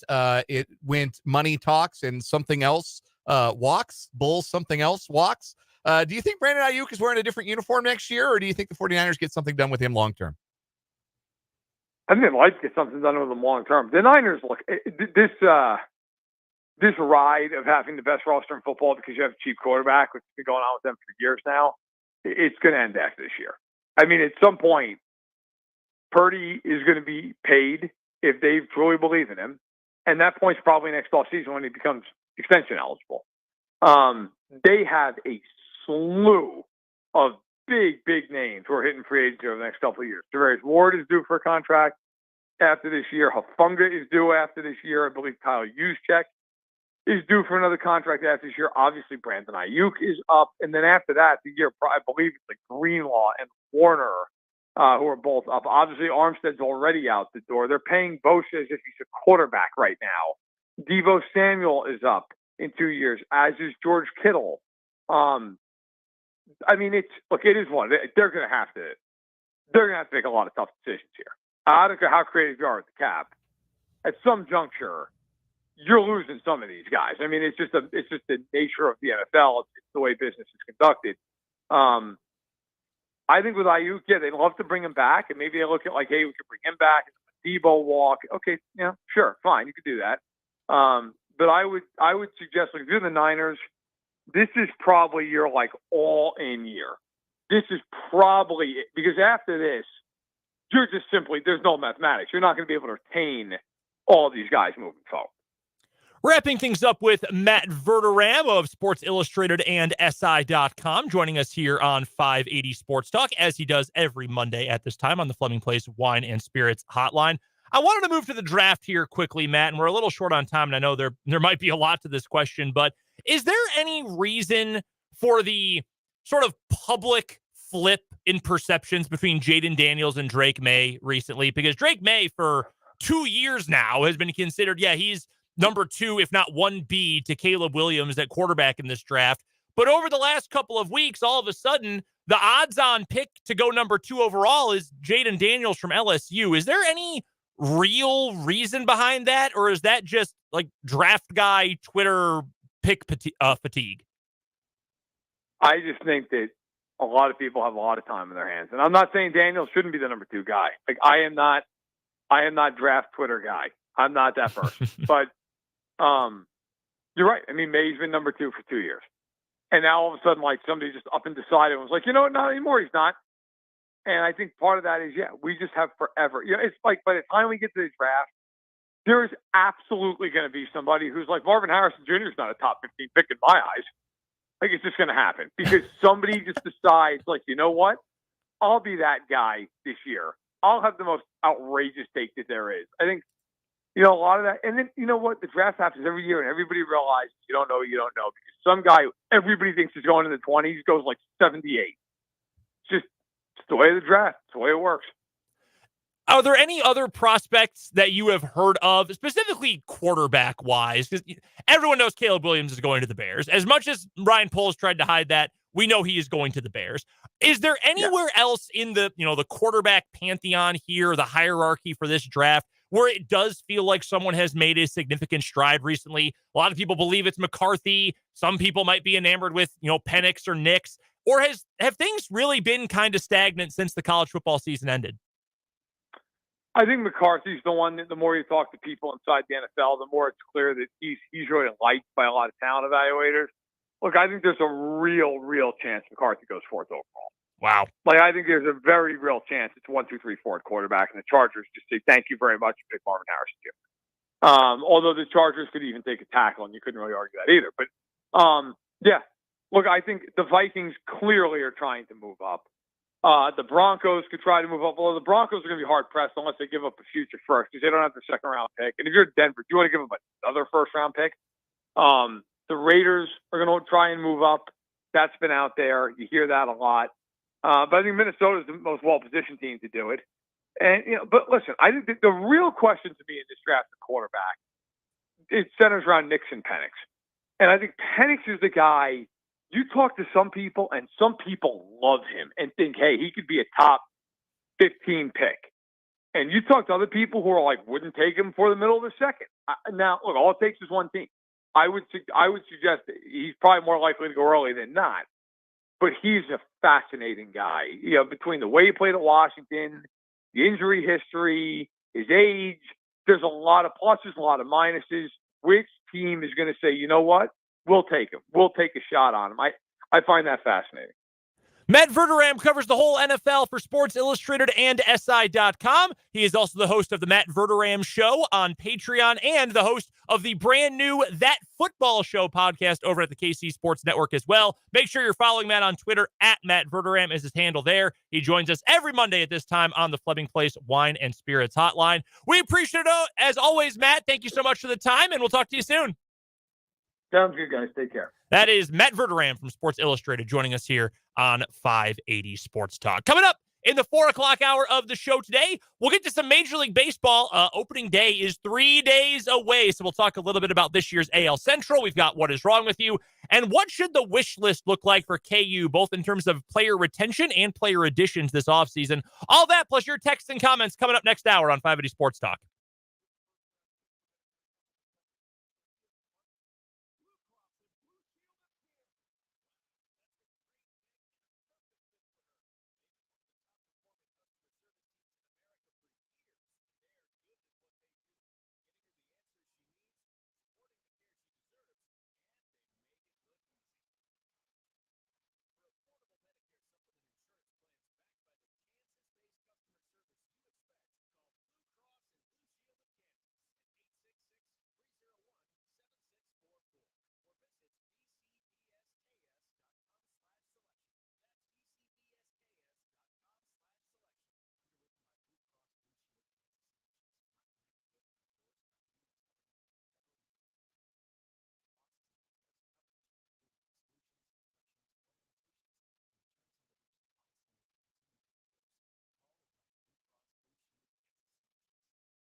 Hey now, we're halfway home on this Monday edition of 580 Sports Talk. I'm Brendan Dworzynski. He's Dan Lucero. He is Spencer Dupuis. We're here with you until 6 o'clock today.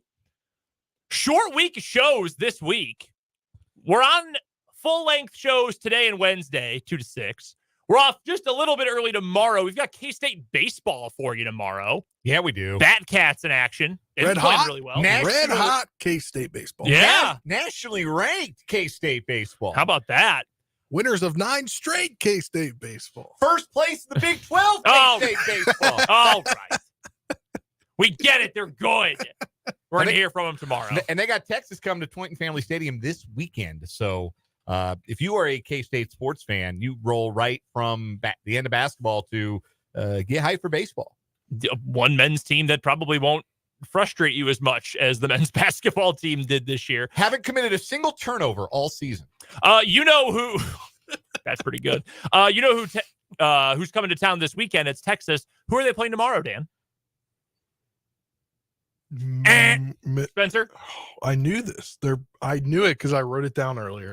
It's Nebraska. Nebraska. Come on, we're on a timer here. Yeah, they're a good team too. This is Jeopardy. I think 17-5 Nebraska. That's a good Nebraska team. So that'll be fun. That'll be on the K-State Sports Network, and you'll be able to hear that game here on 580 WIBW. We would love to hear from you. You know the number for our Top City Metal Supply text line. It's 785-272-9429. And, of course, you can find us on YouTube as well. 580 Sports Talk is the name of the channel. Go subscribe if you have not already. We would really, really appreciate it. That's where you can find today's live stream of the show as well. We'll get to the AL Central here in just a moment. What is wrong with you later on this hour, plus an offseason wish list for KU coming up here in just a few moments. But Major League Baseball starts on Thursday. I also totally ignored the rest of my point. We're off early tomorrow. Thursday, we're on for half an hour, and then Friday, we're off an hour early for the NCAA tournament. Thursday, of course, is opening day for Major League Baseball. Yeah. Royals will be in action. So we're on with you until 2:30. Then we're out of here for the Royals radio network. Then as soon as the Royals are done, Westwood One will take over on our airwaves for Sweet 16 coverage around the NCAA tournament. However, Royals baseball begins on Thursday, taking on the Minnesota Twins, opening day. Annie Rogers of MLB.com wrote today, or it might have been yesterday, her preview for the 2024 Royals season. It was yesterday that this was published. And I think Annie Rogers does a good job covering the Royals. She's the MLB.com writer for the Royals. She's always very active in the post-game press conferences and everything, and she's very tuned in. I think she does a really good job covering the Royals. And she wrote, headlines including what needs to go right for this season. What's the great unknown for this Royals team? Who will the team MVP be, the team Cy Young, things like that. We are going to get to that a little bit later in the week, probably on tomorrow's show. We're going to get to our Royals predictions like that, win totals, and the like. Here's how Annie Rogers ends her piece today. Bold prediction, and it's even in bold font to really hammer it home. The Royals will win the AL Central. She writes this. There have been others who have predicted this, but let's be honest, it's bold. The Royals did win 56 games last year, second worst in baseball, 31 games behind the Twins. If the Royals manage a 20-win swing in 24, they will still be 10 games under 500. The Twins won 87 games last year to win the division. The AL Central is a weak division that has only gotten weaker with injuries and departures, but the Royals would still need to finish above 500 for a division title and a shot at the playoffs. That would be a massive difference from last year, and a lot would have to go right. Pitching and defense need to be the identity. Witt needs to continue what he did last year, and the young hitters need to step forward too. It's no longer an evaluation year. The Royals want to win. On paper, we'll say they could. Will they? It's time to find out. All right. I'm going to get to that last part here in just a second. Do you know how many times in Major League Baseball history, but we're talking expansion era, we're talking 1969 onward, how many times a team has reversed their record by 31 or more games in one season? Hasn't happened a lot. You think about the worst to first teams in baseball history, which it had never happened before 1991. So all of the examples are pretty modern. Wild that it had never happened in history, and then it happened twice in the same year. The Twins and the Braves, and they both played in the World Series that year. Crazy. 30 game improvements, though, man. That's a lot. It hadn't been often. Five times in 55 years. That is a little number in a whole big number of years. I don't think that is going to happen. We're talking about, can the Bobby Witt Jr. and Cole Reagans led Royals make baseball history? I am going to say probably not. But I am fascinated by this last set of sentences that Andy Rogers wrote. It's no longer an evaluation year. The Royals want to win. On paper, we'll say that they could, but will they? It's time to find out. That is a bold claim. And again, Andy Rogers is tied in. I mean, she is very looped into what is going on with the Kansas City Royals. To come out and say this is not an evaluation year in what is essentially year 2 of a rebuild, that's a bolder claim, I think, than saying the Royals will win the AL Central. I mean, that feels like throwing you-know-what against the wall and hoping it sticks. That right there is significant to me, though. Well, the thing that they have done, and we talked about this last week, but the thing that they have done that is most significant to me, or most, let me rephrase, that most signifies that this is true, that most signifies that the goal this year is not to take a step forward, but to compete and contend in a gettable division, can be best exemplified by the fact that Jordan Lyles isn't going to take the ball once every 5 days for this team. Because a lot of teams, you'd slow play your pitching rotation.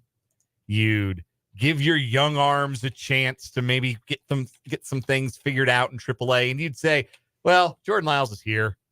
He's durable. We know that about him. We know he'll take the ball 30 times. We know he'll throw 160, 170 innings. There's some value in that for a still young team. Can be a veteran example in the rotation. Yeah, we're gonna let it ride. The Royals looked at Jordan Lyles and said, yeah, we owe him $8.5 million, whatever it is. He was an abomination last year, and he might have to be on the roster. We might not be able to find a taker for him, and maybe we can't eat $8.5 million just yet, but he can't start games for us. And they went out this offseason and added to their pitching staff, and they opened up the competition. And when somebody outpitched Jordan Lyles, they got the spot, not Jordan Lyles. That's what serious teams do, is they say, we're not going to keep grasping at the same straws. We're not going to say something that did not work, and not just did work last year. It's not like Jordan Lyles was just kind of whatever. Jordan Lyles was the worst starting pitcher in the American League last year. And he sucked. Yes. And I said that a lot today, but it's true. And the Royals went into the offseason and went into spring training bound and determined to minimize the impact that Jordan Lyles would have on the 2024 Royals. Mm-hmm. That's what serious teams do. Mm-hmm. That's what they do. So to me, that is a welcoming sign, and that not a guarantee of success, but a signifier that success is the goal, that it's no longer enough. To that point, though, I mean, that's what we talk about all the time, especially with rebuilding teams, right? It's about process over results. That's process. That's a process move. So I agree with you 100%. So it's a signifier that your status or being a veteran or being owed X amount of dollars on your contract, that's no longer good enough for you to keep your spot. We have to have guys who deliver. We have to have guys who are going to be good. And we'll take the chance on Alec Marsh's strikeout stuff other than going with what we know Jordan Lyles to be, which is sub-mediocre as a starting pitcher. Taking that chance is what winning teams or teams that aspire to win want to do. The other two reasons I think that you enter this season optimistic about the Royals, why this doesn't feel like an insane thing. And look, I know that Ann Rogers works for MLB.com, and you might think, well, if you're churning out content for the official team website, you think you ought to be positive. Look, I read Thomas Harding. He's the Rockies beat writer for Rockies.com. He's not predicting the Rockies to win the division. Mm-hmm. Like it's not all sunshine and rainbows from everybody working for MLB.com. So this is not like mandated. It's not like Royals Pravda, right? This is not like mandated optimism. They used to say that on the website. It used to say it. I don't believe it does anymore, but it used to say like, hey, so-and-so works for MLB.com, but there is no editorial control from MLB, which is good. That's how it should be. If you remember Jeffrey Flanagan, friend of the program, former Royals beat writer, he was never shy about telling you exactly what he thought. So Shout out to Flanny, man. Yeah, I hope Flanny's enjoying retirement. I'm sure he is. Oh, I know he is. Every once in a while, he will jump on Twitter again and go off on something, and I always appreciate it. Yeah. Flanny's appearances on Twitter, few and far between, but always appreciated. The reason this isn't completely out of line thing to predict is, number one, the division has not gotten better. If anything, it has regressed from a year where it only took 87 wins to win the division. So the Royals don't have to get to 90. They just have to get to like being 80 wins good with a bit of good fortune, and then get to, like, honest to God, I think 84, 85 wins could win the Central. And it's hard to go from what the Royals were last year to being like genuinely great, but to go from what the Royals were last year to just kind of average with a little bit of bump in variance to get you that 85 wins, that feels a little bit more realistic. Here's the other thing. This is towards a unified theory of what Jerome Tang, the head coach of the Kansas State men's basketball team, refers to as dudes. What did he say last year in one of his NCAA tournament press conferences? You win games with dudes. Mm-hmm. And I have thought about that ever since I heard him say it, as the unified theory that I have been working towards as an analyst and fan of sports my entire life. What wins games? Dudes. Having better players than the other team is going to win you more games than the other team. And look, the Royals have dudes. They've got two in particular. They've got Cole Reagan's dude, and they've got Bobby Witt Jr. dude. Mm-hmm. You can argue with a straight face that Cole Reagan's could be the best starting pitcher in the American League Central this year. Off the top of my head, like, I really like Tanner Bybee for Cleveland. Mm-hmm. I think Tarek Skubal, healthy full season in Detroit, could be something outstanding because he was great down the stretch. Yep.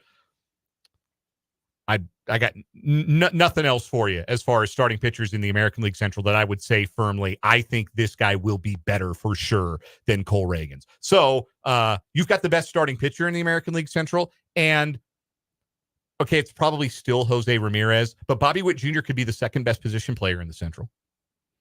Could absolutely be the second best position player in the division. Like, again, outside of Jose Ramirez, who's going to the Hall of Fame, who else in the division can you say firmly is a better baseball player, more valuable to their team than Bobby Witt Jr.? Like a healthy Carlos Correa, maybe, but we don't know if he's going to be healthy. If you live on the south side of Chicago, you might say Luis Robert. Luis Robert is awesome. He's also the only player on that team. Mm-hmm. It's him and then a bunch of like NPCs. Yeah, there's just nobodies. The guys who once had a ton of hype and are actually not very good. What's up, Yohan Moncada? So like the Tigers don't have a guy like that. Nope. You're not buying Torkelson stock? He's going to hit 30 home runs. He might strike out 250 times. Yeah. There's value in that, but he's not Bobby Witt Jr. No, he's not. So, okay, the unified theory of dudes. The Royals have dudes. Mm-hmm. They have a top two position player in the division and maybe the best starting pitcher in the division. Now, you need more than that, but that's a hell of a place to start. If you're saying the goal this year is to be a winning baseball team, because just being on the right side of that ledger, just being on the right side of 82 plus wins could be enough in this year's American League Central. It might not be enough in next year's American League Central or the year after that, but it might be enough this year. And if you're saying that's where we need to be, well, it helps to have that upper echelon talent, and it helps to do the thing that we talked about on last week's show, to have raised the floor where you're giving fewer at-bats and fewer innings to guys who are net negatives, who hurt the team. The Royals have raised their floor. They have two guys with as high a ceiling as anybody, not just in the division, really in baseball, really in the American League, in Bobby Witt Jr. and Cole Reagan's. Those are the bedrocks for optimism. If Reagan's gives you 170 innings and leads the American League in strikeouts, non-zero chance that happens, guys. He really is that good. If Bobby Witt Jr. is a top 5 MVP guy, if he's a 5 or 6 wins above replacement guy, which he was last year, then that is the starting point from which you can build a legitimate division championship contender. I think we have an interesting point here that was made by Jayhawker on YouTube, who said the Royals desperately need a good start to keep up the fan interest. And I think that if you ended up with a really hot like mid-May to mid-June, like a really great month then, I think eventually people would indeed show up and get interested and take a little bit more notice. But I also don't disagree that having a good April and March, I guess, is meaningful. Like there is value to an entire offseason of, we haven't been carrying water for the Royals, but we've been saying, hey, if you wanted to get back into supporting the Royals, this is a good time because they've got guys who you can root for who are actually good and who are likable. And they've given you reasons to be optimistic. Yes. If you are inclined to be optimistic, you have reasons to be, because they have added legitimate big league caliber starting pitchers to a rotation that lacked those. And if you are able to showcase that in the next 4 weeks and say, hey, we told you so, these guys can pitch. Witt is that good. Pasquantino's back. We saw the promise last year. He's going to hit 25 home runs and actually get on base.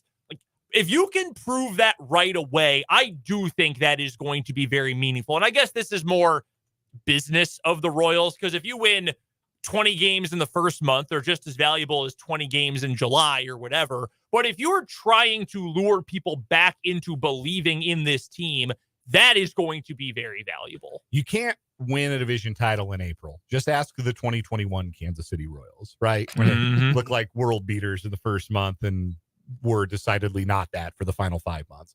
You can't win a division title in April, but you can damn sure lose one. You can damn sure come out of the gate, go, what were they in April last year? They were miserable, right? Yes. They were awful in April. And you've deflated the expectations. You've popped the balloon.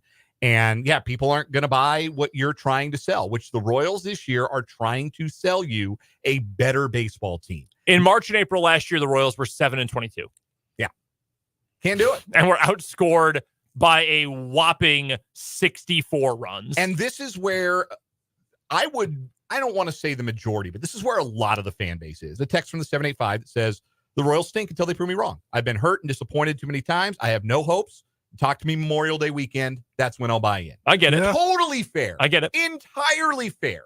But I am telling you, if you are inclined to be optimistic, which some people are, this team has given you reasons to be optimistic. And you can build division championship hopes in this division on the backs of the best pitcher in the division and the best player, or the second best player in the division. And you're not hoping for, like, you don't need, if Daniel Lynch gives you 170 innings, and if Chris Bubic does the exact same thing, and if these 5 guys who've never shown a lick of promise as starters are actually good relievers, and if this guy who's obviously a quad A hitter finally puts it together at the age of 28. There's not as many ifs. There's a lot of guys you kind of know what you're going to get from them, and it may not be spectacular, but like you're going to get like 0.5 to 1 wins above replacement sort of production from guys like Adam Frazier. And that's a hell of a lot better than the negatives you were getting last year from the back end of this Royals roster. So I think, again, it's not a sexy thing to say the floor has been raised, but it is meaningful in the context of this year's division race. I think a great start for them in the first month is going to help that. I mean, just by looking at who they play. I mean, 19 of their first 32 games, as Annie writes in her article, are against teams that went to the postseason last year. The Twins, the reigning Central champs. The Astros reached the AL Championship Series last year. The up-and-coming Orioles, they got 6 games against them. They reached the AL Division Series last year, and then 7 against the Blue Jays, who were in the Wild Card Series last year. And if you can, in your first 32 games, I think win 19 of those, it's a great start. I mean, if you could win that many, you're feeling great. I'd say like 15 to 19 is a good range. So being 500 of the first in the month of the first 32 games. If they're around 500 the first 32, I think that you feel okay with that. Like, obviously you need help, right? And hopefully not getting blown out in those games. Like you need help. There's not a lot of depth with this. Like if Waka and Lugo both miss like 2 months, and then you are needing a lot of guys to step up who you'd rather not depend on. That probably means Jordan Lyles is starting those games, right? Yep. Like health is always a part of this, but I do think that if this team does manage to keep their starting pitching rotation healthy, There is a much higher floor for the pitching rotation. Mhm. You're going to feel like you've got 5 guys out there, at least 4 who are giving you a chance on any given day. Yep. And I'm intrigued by the bullpen. I really am. Like, I know Intrigued is a good word. last year it was a dumpster fire. It was a total wreck, and obviously it had to improve. And this year, instead of Amir Garrett walking the ballpark, you're going to have guys on the back end who, again, might not be the sexiest names in history, but guys who put together good big league track records, like Will Smith, like Chris Stratton, like John Schreiber, who they got in trade with Boston. Nick Anderson's another one who, when he's been healthy, has been as good as any reliever in baseball the last few years. I love James MacArthur's upside. I think that's a name to know this year as a guy who I think can really fill in some blanks in the late innings and might be good enough to close. I bet he's going to be somebody who is used in the 7th inning, maybe early on, but I think he's going to earn his way with the stuff he's got to an even higher leverage role than that. I see 5 guys in the likely opening day bullpen: Smith, Stratton, Schreiber, Anderson, MacArthur. I see 5 guys I think are pretty good. Like, I wouldn't have tried to live with that. I would not have tried to sell you last year's bullpen. Last year's bullpen was Barlow and Chapman and cross your toes and fingers and hope. You're better off. I like the back end of this bullpen. I don't think it's spectacular. I don't think it's going to remind anyone of HDH, but I think it's going to hold some leads. I would agree with that. They're better. That's the start. You had to start somewhere, and better is that. And well, most of the rest of the division is not any better than they were a year ago. What is Wrong With You is coming up next year on 580 Sports Talk. Then we'll talk a little KU basketball and what this offseason should look like coming up in this 4 o'clock hour of 580 Sports Talk.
really quickly, before we get to what is wrong with you today, I do want to get to a comment from Joe on YouTube. Speaking of the bullpen from this past season, last year's bullpen should have been accused of arson.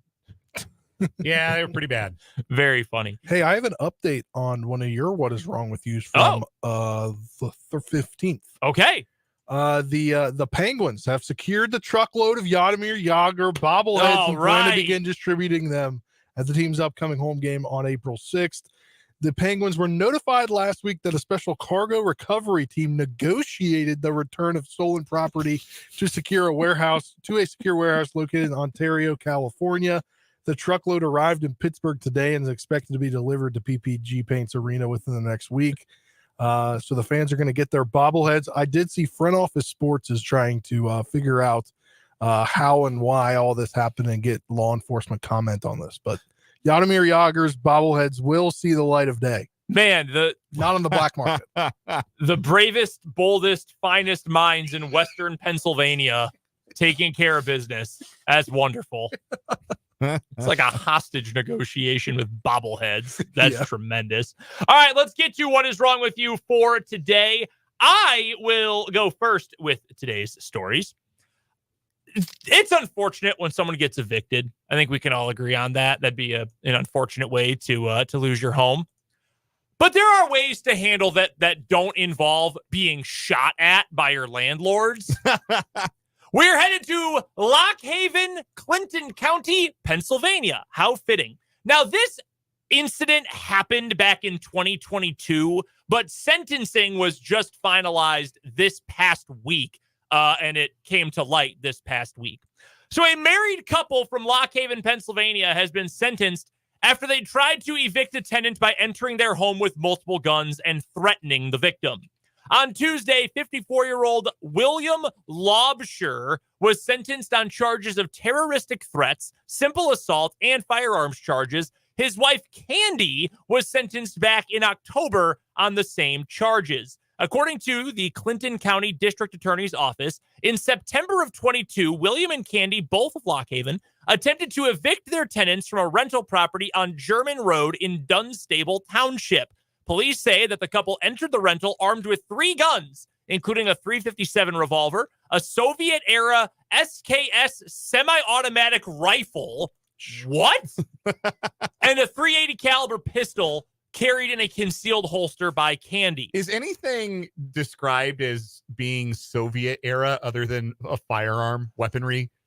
Art? Like some art somewhere, maybe? Like successful Olympic hockey teams? Yeah.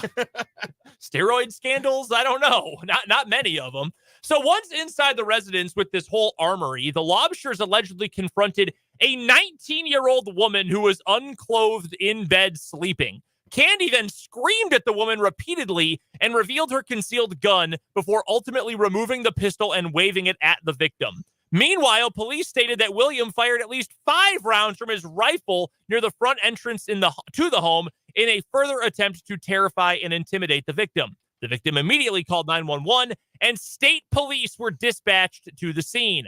Law enforcement arrived on the scene and found the Lobsters still armed and placed them under arrest. Investigators learned the Lobsters had started eviction processes in the magisterial district court, but they did not proceed with the process before choosing to enter the residence armed in September of 22. So they went through all the work of getting the paperwork prepared for an eviction and then said, you know what, let's just bring our guns and shoot at her instead.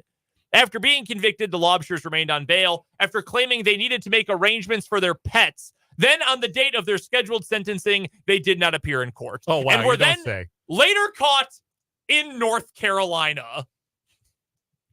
William was sentenced to 20 to 84 months, Candy for 144 months with parole after 26. That is wild. That is a lot. Yeah. Again, I like to bring this up a lot. This is also literally an episode of It's Always Sunny in Philadelphia. From, I think, just 2 seasons ago, or maybe even this past season of the show, where Frank tries to evict one of his tenants by just walking into his place and robbing it. So, yeah, that really happened in Western Pennsylvania. It's like breaking up with somebody by becoming like totally toxic, making them break up with you. That was also a recent TV. Wasn't that an episode this season of Abbott Elementary? Yes, it was. Jeez. Unbelievable. Well, this is not an episode of King of the Hill, at least not to my knowledge, but it does involve propane and propane accessories. Damn it, Bobby. We go to Sandwich, Massachusetts. What a great town name and what a great show. Yeah, we're off to a good start here. And decent, I must say, Hank Hill impersonations by us. I think pretty good. I'm proud of mine. We meet Bob Angelini, who owns a house on Cape Cod, newly built house, but he's almost out of propane. Well, that's not a problem, right? Just go get more propane. Well, no, he can't. He can't get anyone to refill the tank due to a heated dispute about who owns it. He's been running his house at 60 degrees during the day and 55 degrees at night, trying to maintain the propane. He says he's got somewhere between a week and 10 days at most. So last July, Angelini closed on his home. And at the time, there was no discussion or any disclosures about the propane tank. But several weeks later, he got a letter out of the blue from Dunlap's Propane in Plymouth. The letter is dated August 25th, 6 weeks after he closed on the property, and says the tank belongs to Dunlap's. It says Angelini must only purchase propane from them, and if the tank ever has to be dug up, he has to pay for it. Angelini said he called Dunlap's and said, "Who are you? I don't have an agreement with you." Dunlap's, in response, told him they had an agreement with the builder of the house about retaining ownership of the tank. That left Angelini a little upset, but he ignored it at first. He got the propane tank refilled by a different company. Then Dunlap's came over and put a lock on the tank, which, by the way, is buried in the middle of his front yard. Angelini had the lock removed and put his own lock on. Uh-oh. When he went away on vacation, he came back to find that Dunlap's had come back, cut his lock off, and put their own lock back on. Oh my gosh. Dunlap's hasn't submitted any written documentation of the agreement with the builder. Angelini says he refuses to or he doesn't have it. Dunlap's Propane would not speak on record to News Center 5 WCVB in Massachusetts. For now, it looks like this matter will be decided by the courts. Dunlap's Propane offered to sell the tank to Angelini for about $4,000, but Angelini believes he already paid for it when he bought the house. So he's taking Dunlap's to small claims court. The hearing date isn't until July. And so now he and whoever lives with him are freezing because you have people being very stubborn about a propane tank. I'm at a loss here. This feels like way too much energy and effort over a propane tank. Right? This is an easily rectifiable situation, I feel like. I don't think we need... Wow. I thought my story had a really strong case today. This is a battle. No, I do like your story better. Like evicting people with guns. Like we have a listener, Jeffrey, calling them the landlord gangsters. That is a great name. That is. Gangster landlords. Dubbed the landlord gangsters. I would probably go with that one too. I'm always amazed by the little thing. And this is really something coming from me who gets upset about dumb little things all the time. The dumb little things that people will just go ballistic over. Cutting off someone else's lock that often is very funny. They did break into this woman's house and try to evict her with guns, though, which you definitely cannot do. The screaming in her face while she's naked in bed is really the icing on top there. With your Soviet era guns. Yeah. Why do you own that? Again, we've shared our takes on guns. If you own a gun, hey, it's well within your rights, in law, Second Amendment, all that, all good stuff. Why do you own a Soviet era rifle? Like that feels like you're maybe a collector, which again, fine. Some people collect baseball cards, others collect coins, some collect firearms. That's fine. Weapons guy. Yes. We all know a weapons guy. We all know him. But like to take out that guy, I'm just mystified. Like that feels like something you display. Right. Yeah. Why are you loading it? I guess that's what I'm getting at. Like that feels like something like maybe you've got like a nice cabinet or a safe and you bring it out and your fellow gun aficionados go, "Ooh, that's an interesting piece." Not something, hey, I got to get these people out of this property I own. I got the Soviet era blicky on me. If you're literally doing a Frank Reynolds bit, you're probably not doing something right. Soviet era guns. It sounds like something like Styles P would rap about. Or it's a great emo punk band. Great. Might even come out of the Pittsburgh area. It's already 2-0. Do you have a vote? It doesn't matter, I guess. I mean, if Dan's was on a different day, it would probably win. But just you come in with Soviet. No, I'm with you. All right, we're gonna go with what Jeffrey called it, the landlord gangsters. That is our winner today here on What Is Wrong With You. Coming up on the other side of this break, a disappointing end of the year for KU basketball. What does this offseason need to look like for Bill Self? That's coming up here on 580 Sports Talk.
.445 and now officially 446 on 580 Sports Talk. I'm Brendan. That's Dan. That's Spencer. Hit us up with whatever your thoughts are on what we're talking about today on the Top City Metal Supply text line. 785-272-9429 is the text line number. And you can find us on YouTube. 580 Sports Talk is the name of the YouTube channel.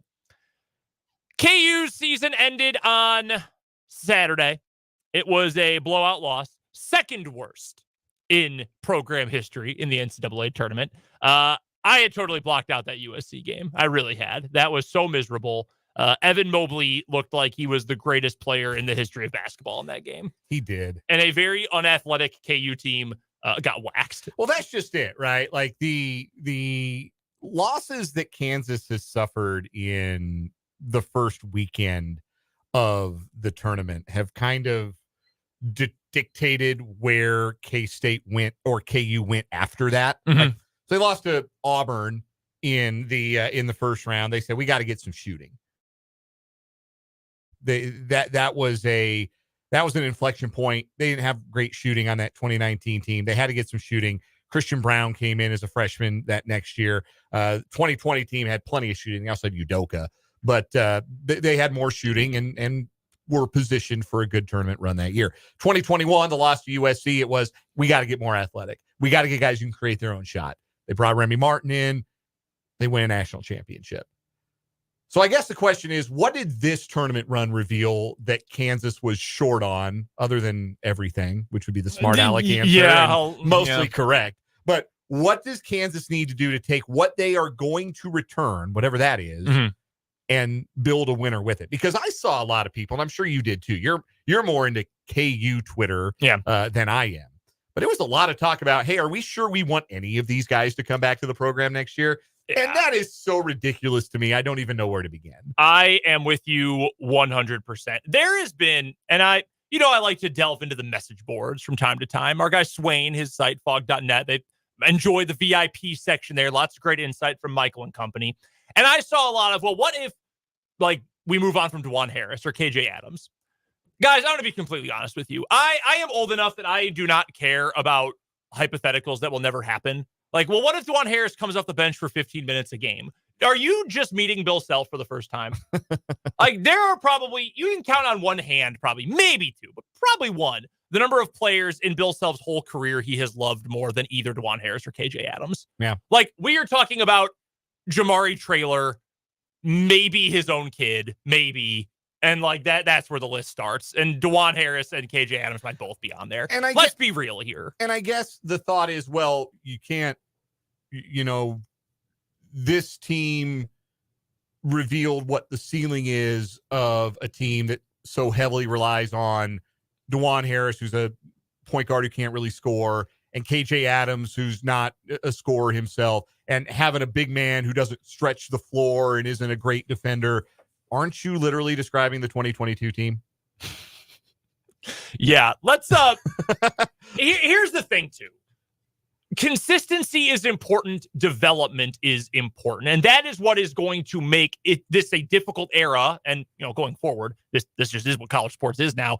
Difficult. Bill Self is great at developing talent, right? Devontae Graham as a senior was not Devontae Graham as a freshman. Right. The even better comparison for the 2018 Final Four team, Svi Mikhailuk as a freshman and Svi Mikhailuk guarded Marvin Bagley in an Elite Eight game and did it well. Yeah, he came in. Let's be real here. He came to KU with looking like a coat rack, and he left as defending like one too. Yes, and a guy who's kicked around the NBA, like he's had like a legit NBA career. So you have to know who is coming back first, and that is very important. I don't have a report. I'm going to tell you right up front. I'm not reporting anything here. I think Hunter Dickinson is coming back. That is my read on the situation. I think he will come back. DeJuan Harris is coming back. We've already been told he's coming back. KJ Adams, I know, said after the game he doesn't know. I don't know why we ask players this after an emotional game where their season just came to an end. I think KJ is coming back. McCullough's out of eligibility. Parker Brown is out of eligibility. So is Nick Timberlake. They're obviously not coming back. The two big questions the three big questions, I guess, are you agreeing Hunter comes back? Yes, I do think, I think he's coming back. Dickinson? I think there's a big shot. Okay. Assuming he comes back. He's not going to get drafted, and obviously there's NIL money that is substantial at Kansas for him, so he'll stay. And he's going to have a chance to be an All-American again next season playing for Bill Self. Okay. Then you've got three questions. All freshmen. Johnny Furphy, will it be come back or test the draft waters? Elmarco Jackson, who I have no idea. I would like him to come back because you have to develop guys at some point. It is hard to win when your entire depth is just portal. It is really hard to do. And then Jamari McDowell, who I thought was a lock to come back, but, reading the message boards and reading, just hearing whispers, that might not be a lock, which would be very surprising to me. But those are the guys you have to ask about. Who do you want back? And if that crowd, Dan, that you were talking about, because I've seen that same stuff. If you were to tell me, well, I don't want anyone back, you're telling me you don't want Johnny Furphy back for a second year? The flashes we saw from him as a freshman and what he could do with another year bigger and with the experience of Big 12 play, being coached by Bill Self, I would want that back in a heartbeat. I'm not even thinking twice. I know he could go get paid right now because he would be a draft pick. Like, I don't think there's any doubt he would be a draft pick and maybe even a first-round pick in this upcoming ESPN had draft. him 28th in their mock draft this morning. But if I'm Bill Self, I'm bringing up Christian Brown, and I'm saying this is the player that you can be. Give me another year with you at least, and get stronger and get your stamina up and continue to work on your shot and do the things that you do in transition, because that's the player he reminds me of. And he reminds me of like of a Christian Brown. So I think at least 2 of those 3 freshmen will come back. Maybe that's naive of me. I think 2 of 3 will come back. I don't know which 2. I sort of am leaning toward it might be Furphy at this point, though, because his draft stock has tanked because he struggled. And he's a freshman who didn't join KU until midsummer. Understandable. So you've got that to figure out. Your freshman class, you've got 3 who you really like with LeBaron Philon, Raquise Passmore, and Flory Badunga, who, by the way, 2 years in a row, Indiana's state high school player of the year. In Indiana, whereas they say in 49 other states, it's just basketball, and then there's Indiana. Pretty impressive. Liam McNeely is possibly out there, kid who decommitted from Indiana, who KU is all over. He's I think, 6'7" shooter. You think KU could use some size and a shooter? Yeah, big time. Then you got to figure out the portal. That's the big question. What do you go after? Are you going to, you mentioned Remy Martin a little bit ago. Remy Martin was a Power 5 player. He's Pac-12 player of the year. Yeah. Hunter Dickinson was an All-American. Those have been massive hits for KU. Even Jalen Coleman-Lands and Isaiah Moss, 2 guys in a very similar mold. Moss played more than Free Money did, but those guys were Power 5 transfers. They were asked to do a specific role, and they did them well, Moss especially. The guys who have transferred in from mid-majors, Nick Timberlake, Joseph Yesufu, throw Cam Martin in there. I know he was D2, and he found a niche for himself at Boise State, but those guys haven't worked out nearly as well. No. So do you say we have to cast the widest net possible, or do you say we know we need a shooter, we're going to put all of our energy into making sure that we don't miss out on Harrison Ingram this year or Dalton Connect or someone like that? And I don't know that there is an answer right now, but you're going to have more scholarships open because you're getting some back after the NCAA sanction winds down. Who knows who's going to transfer in and out? You have to have shooters, and you've got to have a backup 5. That to me are the 2 top things you have to add from a veteran in the portal, because you can't have Dickinson play 35 plus minutes, and you need a 3-point shooter, probably multiple. Really, yes, you need somebody who can stand in the corner. Like you thought Nick Timberlake was going to be your stand in the corner, make 40% of his threes, guys, and he stood in the corner and made 29% of his threes, and 29 is not 40. So I miss Isaiah Moss every single day. So like. That's how you make it work. If your point guard is a slasher who only really scores around the rim, your 4-man only scores around the rim, your 5-man is more versatile scorer than most big men, but does his best work close to the rim. How do you make that work? Shooters and space. And KU never had that except for the 3 weeks where Johnny Furphy caught fire. And not coincidentally, that was when KU was at their best, when Johnny Furphy was that guy and when Kevin McCullough was healthy. Like, the blueprint is still there. It's not like, oh man, the floor. This felt like a floor season for KU, and it was a 4 seed in the second round of the NCAA tournament. And 23 wins. They don't have that far to climb. No, I agree. Got to get a shooter, though. I'm very sick of a team that goes like, plural. yes, no, agreed. I think they'll take a hard look today because it appears like the transfer portal is very active. Popping off. All those guys who got eliminated this weekend in the NCAA tournament. We've got 1 hour left of 580 Sports Talk. We'll lead it off with headlines after the news.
The final hour of 580 Sports Talk here on 580 WIBW, FM 104.9, online at 580WIBW.com, and also on YouTube. 580 Sports Talk on YouTube is where you can find us. It's also where you can find the comment section for the show. Head over there. Let us know your thoughts on anything we're talking about. You can do the same on the Top City Metal Supply text line. 785-272-9429 is the Top City Metal Supply text line number.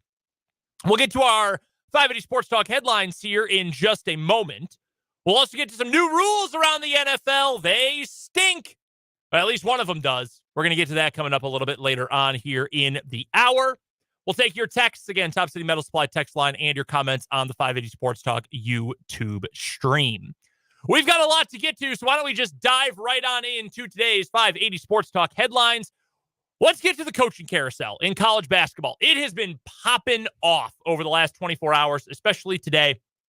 We'll just run down the entire list. We will start with West Virginia in the Big 12, a big-time hire by them. They are hiring Darren DeVries, the former now head coach of the Drake Bulldogs. Drake has been to the NCAA tournament 3 of the last 4 tournaments held, including each of the last 2, have not advanced beyond the first round, but this is a team in Drake that had been to the tournament before Darren DeVries one time since 1971.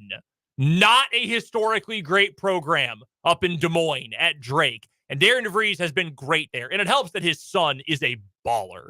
Tucker DeVries rules. Yes, and he's got 1 year of eligibility left, and I wonder where he'll play. Have to imagine it's going to be in Morgantown, West Virginia. Just a hunch. Which is great. Like, that will help West Virginia. He's a good player. I guess my question to Darren DeVries is, it's the same question I have for a lot of coaches who've answered this in a variety of different ways. What do you do when your best recruit isn't you're not kid? Yes. What do you do when you're not sleeping with your best recruit's mom? Cliff Kingsbury, your thoughts? Yeah, no, it's a great question. It's genuinely a very good question. I don't know.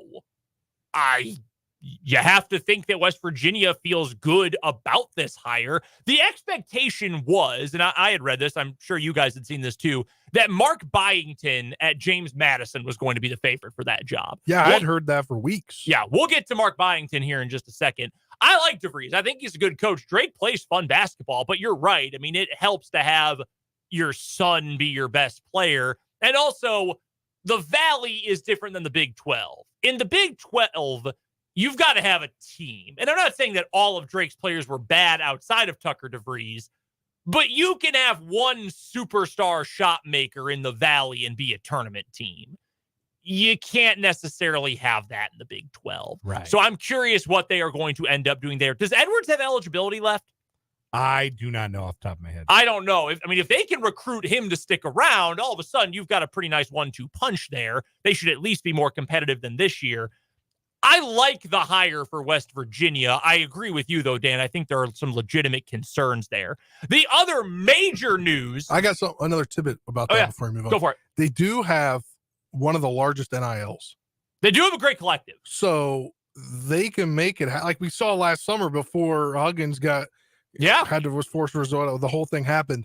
They had the roster in place of transfers because of the NIL money they have. So we'll see what can happen there. Kirk Kriisa and Jesse Edwards and Jose Perez. And I think they were in on somebody else too, but he ended up going somewhere. I can't remember who it was. Raekwon Battle. Yeah. They did get was him. Awesome. Yeah, but they were in on someone else, but he ended up going. I can't remember who it is. No, I know what you're talking about. Yeah, no, they do have a really nice NIL setup. That is well known. So I think that's a good hire. My initial lean is good hire there. The big news from the weekend, though, Michigan.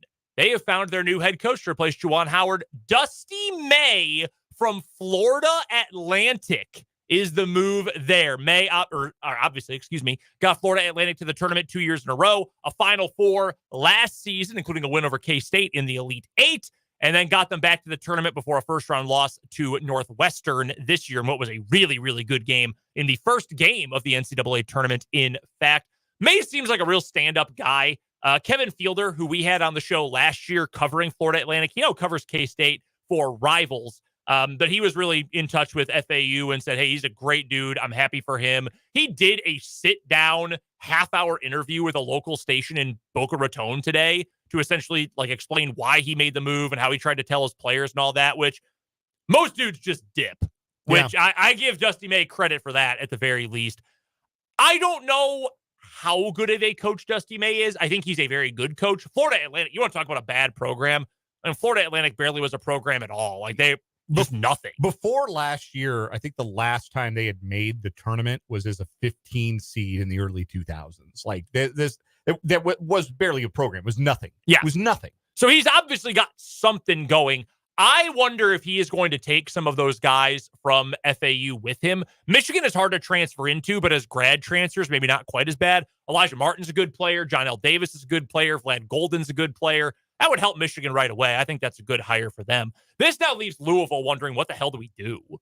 Because they thought they were getting Dusty May. By all accounts, including by writers in Louisville, they thought they were getting Dusty May. They had a press conference set up in the Yum Center. Chairs out and everything. And then he went to Michigan. So Michigan's a harder job than Louisville just based on the fact that you can't work the portal the same way. Yep. Because Michigan has admission standards. And they do not change them for athletes. No. Which is why it's so impressive. I mean, that their football team won a national championship operating under the constraints that a school like Michigan is always going to operate under. So you can't work the portal the way you can work the portal at Louisville. But I do think Dusty May, by all accounts, great human. Yeah. I think he's a really good coach. I think you can even go back to his time as an assistant. He was an assistant at Florida under Mike White. When he left, Mike White at Florida started to go downhill, trended downhill. There's compelling evidence that Dusty May was the brains of the operation there. And there's also compelling evidence, as in the last 2 seasons, taking one of the most moribund Division I men's basketball programs in the country to a Final Four and then back to the tournament. Because it's one thing to do it once, right? It's one thing to do it one time. It's quite another to go back and have a team that is in the top 25 and it goes back to the NCAA tournament the year after. I'm going to give you a list. This is why I believe that this is going to work for Michigan. Okay. I'm going to give you a list here. I'm pulling it up. Give me one moment. I'm going to give you a list here. While you pull that up, I would like to remind you too, Florida Atlantic's gym, if you called it a high school gym, would be very flattering. Yes. It is a tiny little dump. Cool court, but a tiny little dump. Oh, yeah. Tiny. So here's the list. Brad Stevens. Great coach. Jim Larinaga. Porter Mosier. Brian Dutcher. John Calipari. Jerry Tarkanian. Kelvin Sampson. Mark Few. Rick Majerus. Greg Marshall. Tom Crean. Shaka Smart. Bob Huggins. You know what that list is? Really good. That's every coach to take a mid-major to the Final Four since 2000. That's pretty impressive. Who's the worst coach on that list? Sorry, that's since 1990. That should be since 1990. I'm pretty sure Jerry Tarkanian was out of the game by 2000. Yeah. That's since 1990. Crean? If the worst coach on that list, Tom Crean, is a guy who won 2 regular season Big Ten championships in Indiana, then that's a good list to be on. And Dusty May's on that list. So, like, it's not a fluke. No, that's fair. To get a school like that to the Final Four, it means you can coach. So I think he will be successful at Michigan. I think it's a really good hire for them. 3 other high major hires that are now, if they're not final, they're about to be. Kyle Smith is leaving Washington State for Stanford. Man, you know what? I have, positive feelings about Washington State. My wife obviously went there. The last 3 coaches to have taken Washington State to the NCAA tournament have left within 2 years of that tournament berth. That is really, really tough. And he's a stud coach. Stanford is never going to be hurting for money. That's where he is heading. I feel for Washington State, man. I feel so bad for that athletic department. Washington, meanwhile, is hiring Danny Sprinkle from Utah State. This is going to be 3 jobs in 3 years for Danny Sprinkle. Going from the Big Sky, Montana State. He was the head coach of Raekwon Battle when they played Kansas State last year in the tournament. That was a really good team. He was there for 3 years, I believe, maybe 4. I think 4 years, actually, at Montana State. 1 year at Utah State, no returning starters. No returning players. They built their entire roster from scratch, including a couple of guys he brought from Montana State. They made the NCAA tournament as an 8 seed and won a game then quit against Purdue, and now goes to Washington. I put this on Twitter. I don't blame him for taking the job, and no ill will toward him. If I was a Utah State Aggie fan, though, I'd be pretty upset today after my team just laid maybe the biggest egg of anyone in the whole tournament, and then my coach left less than 24 hours later. I would not feel happy about that. Yeah, I bet if you're at James Madison, you probably feel a little bit the same way. About Mark Byington, who we mentioned earlier, he's going to Vandy. That one was out of nowhere. I was not expecting that at all.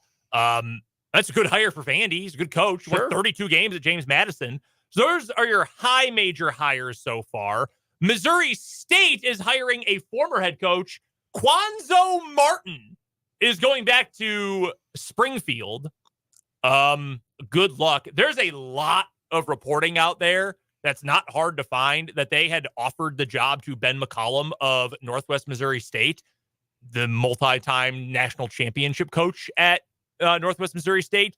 He does not have that job. Instead, they went with a retread who has failed at his last 3 positions to try to rekindle some magic from the 90s. I will let you connect your own dots in that situation. And Siena, they've got a new coach as well. Former Syracuse standout and national champion Jerry McNamara. I have no positive things to say about the Siena Saints anymore. I wish them nothing but ill. Be careful saying that about a program. Their fans will come after you if you say that. One other quick note here on the coaching carousel before we move on. What is Oklahoma State going to do? It's a great question. Because Darian DeVries, we talked to CJ about that 2 weeks ago. Yeah, CJ Moore of The Athletic. He said that would be a big hire for them. Would have made a lot of sense, yeah. I don't know, like the big, like, I don't know, like Matt Logie at Montana State. Trying to think of some other like mid-major names that would make sense for them. Like, I don't know. What does Oklahoma State want to be in men's basketball? Like, what do they want to be? It's a great question. We're going to learn a lot about what they want to be by whoever they end up hiring. They got in trouble with the NCAA for foolish reasons, for what it's worth, within the last couple of years. Yes. So it probably doesn't make sense to hire someone who also has an NCAA rap sheet. But I will tell you that the best coach available is waiting in Western Louisiana right now. Oh, man, it'd be amazing if they hired Will Wade. They would be competitive immediately. Yeah, all Will Wade does is win basketball games. And make strong-ass offers. Like, I don't know what they're going... They're going to call McCollum? They should. They should. But the problem with Division II, and this sucks, because like we see these MIAA games. Every single coach in this league could coach in the Division I level. Every single one. Sure. Ben McCollum's won a ton. Obviously, he's going to get talked about, but that doesn't win you a press release. That doesn't win you the message board. Division II. Oh, we're Oklahoma State. We're the Big 12. If you can coach, you can coach. We know that for a fact. Yeah, but if you're an Oklahoma State booster, you want your program to run with the big dogs in the Big 12, hiring a Division II coach, even one as successful as Ben McCollum, does that move you? Like, might move you in the wrong direction. And that's not fair, like you just laid out, but that's a hard sell for a fan base that I think expects to win. I think so. They should. They're in the Big 12. Every Big 12 team should expect to win. But that's the latest on your coaching carousel around college basketball. We got mid-major news. Yeah. Oh, I did forget mid-major news. Would you like to break this? You were reporting some rumors earlier. Yeah. So I got some information this morning that Dan D'Antoni was gone. We're done. And I quote, he texted to his director of basketball operations that I received word of. And Dan D'Antoni coached for Marshall. Okay, there we go. Sorry, I should have prefaced that. And I hadn't heard a lot more earlier throughout the day, and my source said they were going to keep me updated. And then good old Jeff Goodman, who is clearly good friends with D'Antoni, because he tweeted out during the Big 12 tournament while we were feet away from him that D'Antoni confirmed to him that he would return. And then when I talked to him about it, he goes, "Yeah, he'd return to coach, but that doesn't mean he's going to be their head coach." And here we are. And he's out. Their interim coach, I guess, we have an official announcement yet, is Cornelius Jackson, who's been on their staff for a while. He was Herd grad 98-01. But interesting news is Dan D'Antoni is forced out. You should have scooped him. You should have just dropped it at 10 o'clock or whatever. I tried to scoop it, but I'm not trying to. If it was wrong, Yeah. I still have connections down there. That makes sense. I'm not trying to, break it all down there, but yeah, it's an interesting move. I thought they would go out of house if Mhm. they did this with a guy of the likes A.W. Hamilton, who coaches in the Missouri Valley, I think, at Eastern Kentucky.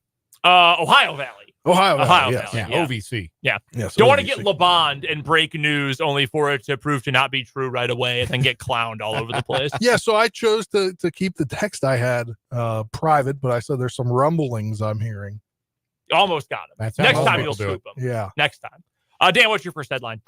We have heard from Shohei Ohtani. Now, the Dodgers star did This just not, in. as promised, take questions from media assembled today, but he did speak publicly for the first time about the gambling scandal he finds himself ensnared in, along with his former interpreter and friend, Ippei Mizuhara.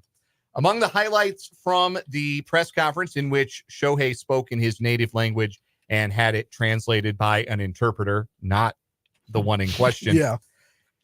Ohtani said, "I'm very saddened and shocked that someone who I trusted has done this," essentially accusing Ippei Mizuhara of stealing money from him. That has been the consistent story since the day the news broke, but also inconsistent with what was told by, or what was alleged by, Mizuhara the day before when he gave an interview to ESPN that I think we'd all very much like to see. Mhm. Like, ESPN should put that out. Yes. And we really like to Put it see on that. ESPN Plus. Anyway, Ohtani wanted to make it clear that he has never bet on baseball or any other sports, has never asked someone to do that on his behalf, and never went through a bookmaker, and did not know that this was happening until a couple of days ago, saying, quote, "Ippei has been stealing money from my account and has told lies." He says that he was never told about the media inquiry by ESPN and then lied to Ohtani's representatives about the nature of the interview. Quote, "All of this has been a complete lie." He first learned about this in the clubhouse following the first Korean series game the Dodgers played last week against the San Diego Padres. He told the media he did not know Ippei had a gambling addiction before the team meeting, and said directly that he never agreed to pay off debt or make payments to the bookmakers.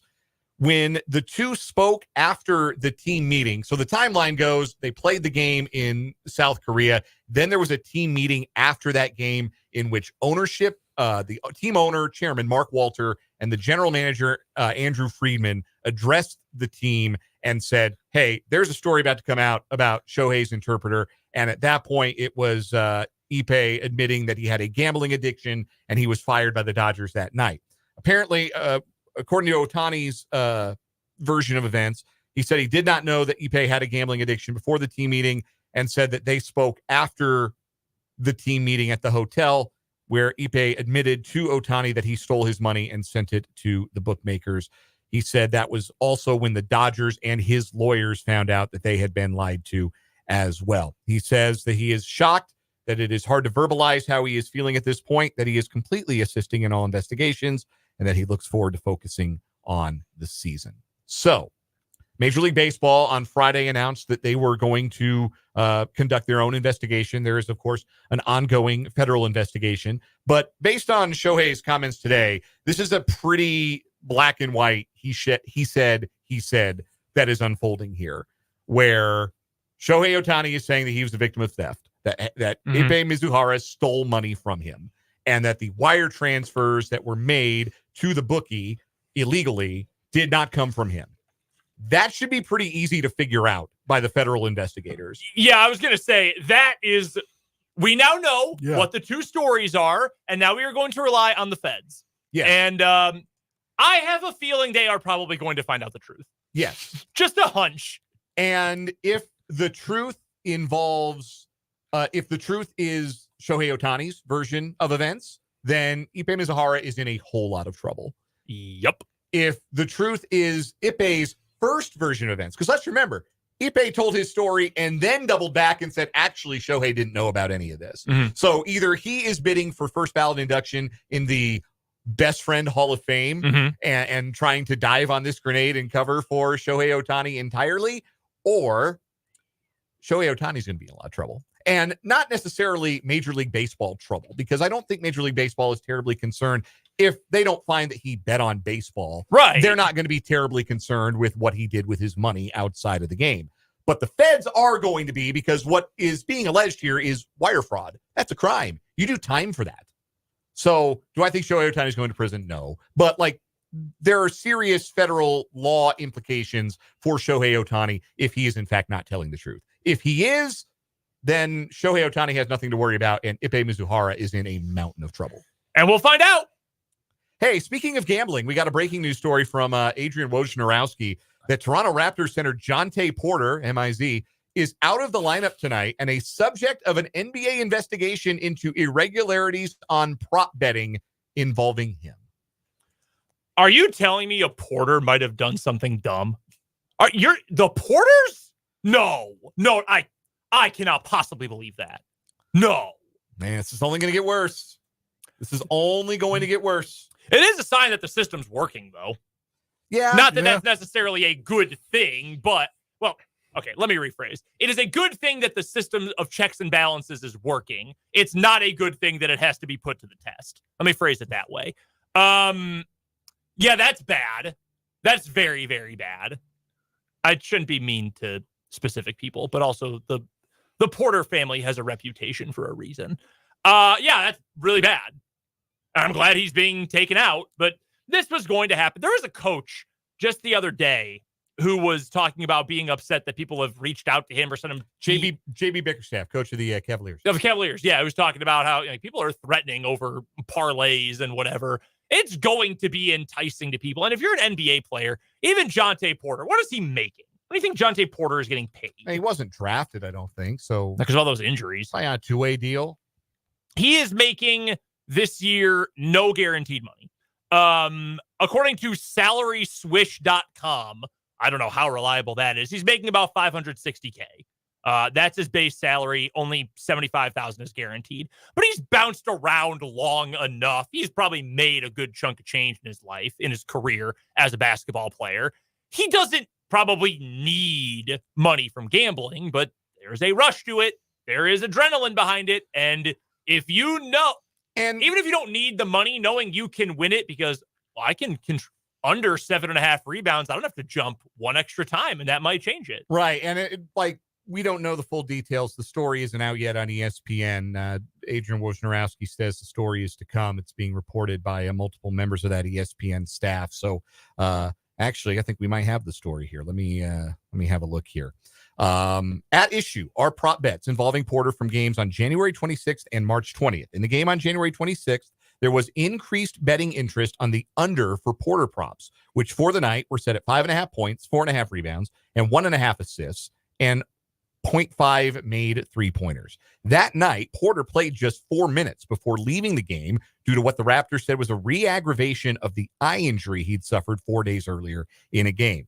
He hit the under on all of his props as a result. The next day, DraftKings Sportsbook reported that the under on Porter's three-pointers was the biggest money winner for bettors of any NBA player props from games that evening. On March 20th, Porter played just 3 minutes before leaving the game due to what the Raptors said was an illness and did not return. He hit his unders, and DraftKings reported to its users that Porter's prop bets were the number one moneymaker from the night in the NBA. That is alarming. Yes. That is extremely alarming. I don't know what the punishments are in the NBA for gambling on games. Yeah. I know that they're the NFL. You have to make an example for guys who get caught up in this. This should be like if Jontay Porter had any kind of involvement in this, that should be the end of his NBA career. I agree. You have to make examples of athletes who get involved in this in any way, shape, or form. The NFL's rules are fairly they're really lax compared to other leagues, because I know if you bet on the NFL, you get a year suspension. You're out of the game for a year. And I think you could argue it should be longer. If you bet on a different sport in the team facility, it's 4 games or 2 games or whatever it is now. And if you bet at home away from team facilities on a non-NFL sport, you can do whatever you want. That is really lax compared to both MLB and the NBA. I know that for certain for the NBA. I just don't know what the specifics are.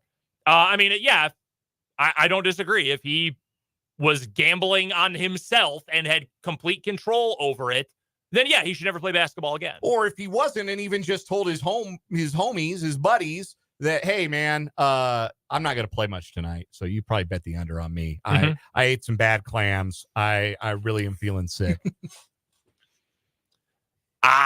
This looks bad. Yeah. Not really any more analysis than that. This looks bad. Yeah. But you do make a fair point. This is a sign that the system works, Mhm. that things are getting flagged, irregularities are getting flagged, and that those kinds of things are being punished. And at the end of the day, this is fairly harmless stuff. Over-under props is for a player who's barely playing in a game. That ends up being fairly harmless. There's not much impact on the integrity of the game itself. Mhm. This is the integrity of the gambling part of it that is at issue here. Where it gets bad, where it gets scary, and where it seems like we're escalating towards is affecting the integrity of the games themselves, affecting the results, affecting the statistics of the games themselves on purpose. That's the Rubicon that everybody is just holding our breath and hoping that we don't cross. Because that's all you can do is hold your breath. Yeah. But it feels inevitable. Feels like it's going to come. It feels like it's just happened. Allegedly, anyway. That does it for today's 580 Sports Talk headlines. Coming up next, the NFL has made some rules changes going into next year, and a lot of people are not very happy. We'll break them down next on 580 Sports Talk.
.534 on 580 Sports Talk. Brendan Day and Spencer all here with you. Hit us up on the Top City Metal Supply text line, 785-272-9429, or in the comments section on YouTube. 580 Sports Talk is the name of our YouTube channel.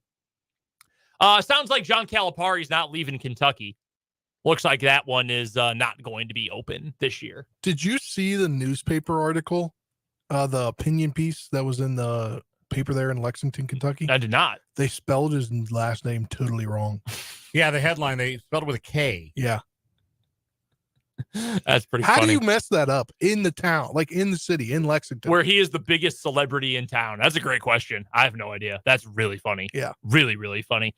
The NFL today, the competition committee approved or did not approve a variety of different rules here. Let's get to a couple of the easy ones first. The 4th and 20 onside kick alternative failed again. The Eagles tried. We appreciate you, Eagles. Someday. The kickoff rule, which is still being debated at the league meetings, changing the kickoff and nobody can move until the ball is caught by the return man, etc.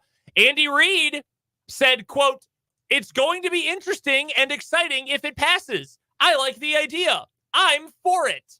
End quote. Interesting. They want to get resolution on this rule pretty quick because it could affect how teams draft. Yes. Or sign free agents, honestly. Yeah. Yeah, very significant there. Also, great reporting here from Diana Rossini of The Athletic, who transcribed that whole quote, which includes Andy Reid saying, "I'm for it." And then she also added, "He's for it." Yeah, extremely funny tweet. Thank you, Diana. Needed that extra context there. Here's what has really caught steam and blown up, though. This the writing of Tom Pelissero.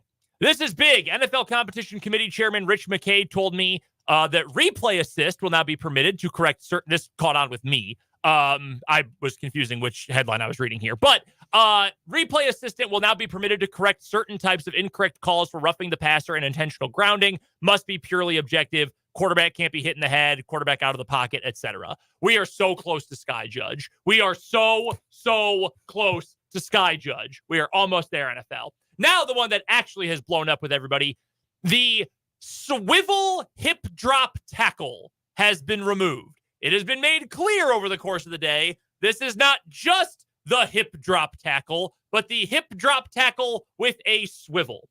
I will ask you an honest question here. How many people around the country, because a large portion of people watch the NFL, of the football watching public, how many people do you think could point out a hip drop tackle?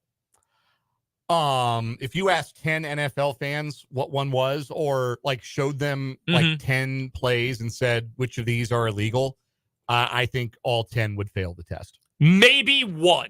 Hand up, I would fail the test. It's just regular tackling. And the reason that they have made up this very specific addendum to say, no, it's the swivel.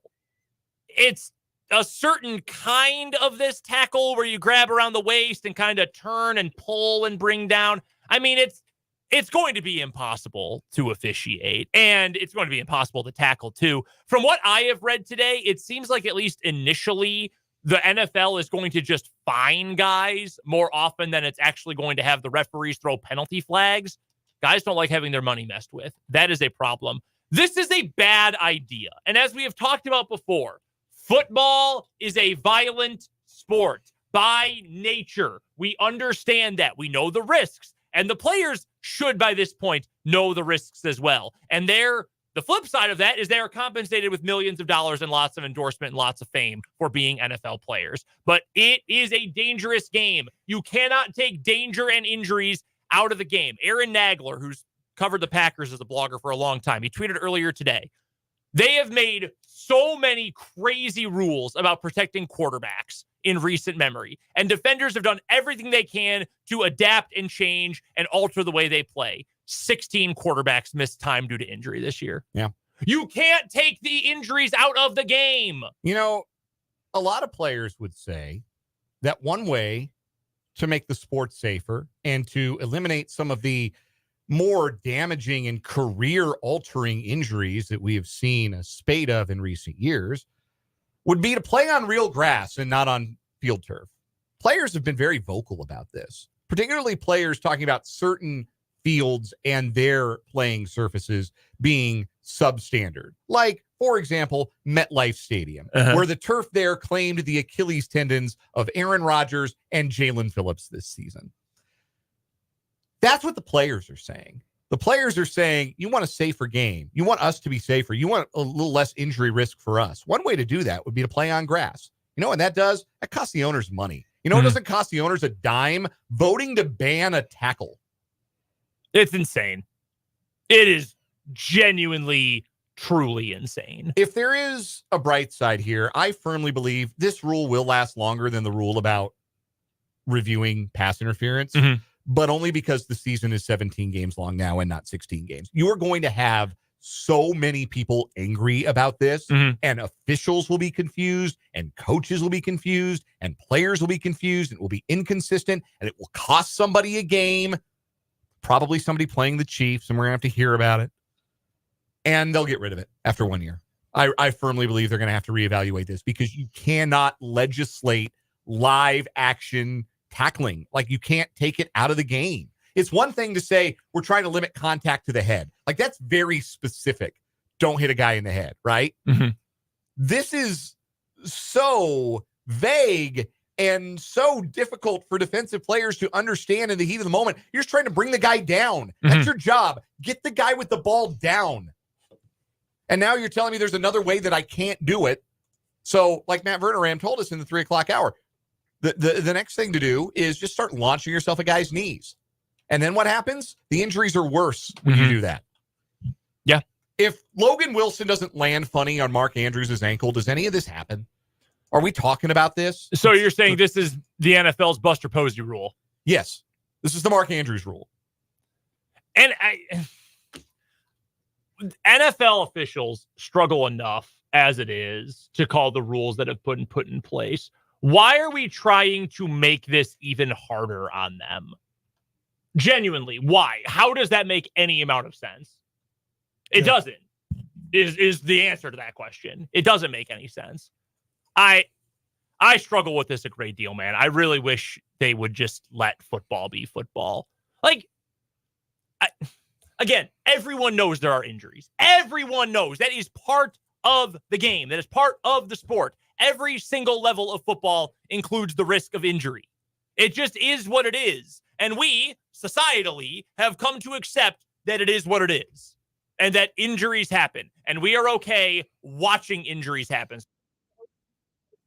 Sometimes guys break their ankles or tear an ACL, and that is sad and unfortunate. Or they get a concussion. That is obviously a major concern. But it's part of the sport. You cannot take it all the way out. You cannot do it. And all you're going to end up doing, Richard Sherman was tweeting about this earlier, and I don't always agree, or very rarely, frankly, agree with a lot of what he says, but he's true. How do you avoid one of these hip drop swivel tackle situations? Well, you stop. You give up. Because do you want to lose $13,149 this week? Or are you willing to say, all right, well, we'll give up 6 points and hopefully the offense makes up for it? Those are the crossroads we're now putting defensive players at. That's unnecessary. It is completely unnecessary. You should be allowed to play on both sides of the ball. That's all I'm asking for. But for some reason, the NFL just refuses to allow that. There was a report this week that the other day, I should say, it's start of the work week, that the NFL was going to have some meetings and discussions about the drop in scoring this year. That sounds like putting your finger on the scale in a way I'm not super comfortable with. I don't like that. Yeah. Why does the league have an ideal? I should backtrack because Major League Baseball has said, like, look, we've got to do some things about pace of play and, changing some of the rules. Our fans would like to see more offense in the game. And that's one thing. But for the NFL to say, yes, there is an ideal amount of scoring and we would like it to be somewhere between here and here.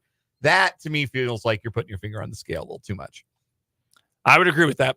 I would agree wholeheartedly with that. And I don't know. I don't like the over legislation. You want to tell me I'm a small government sports guy? Yes, absolutely. Keep the brass out of my sports.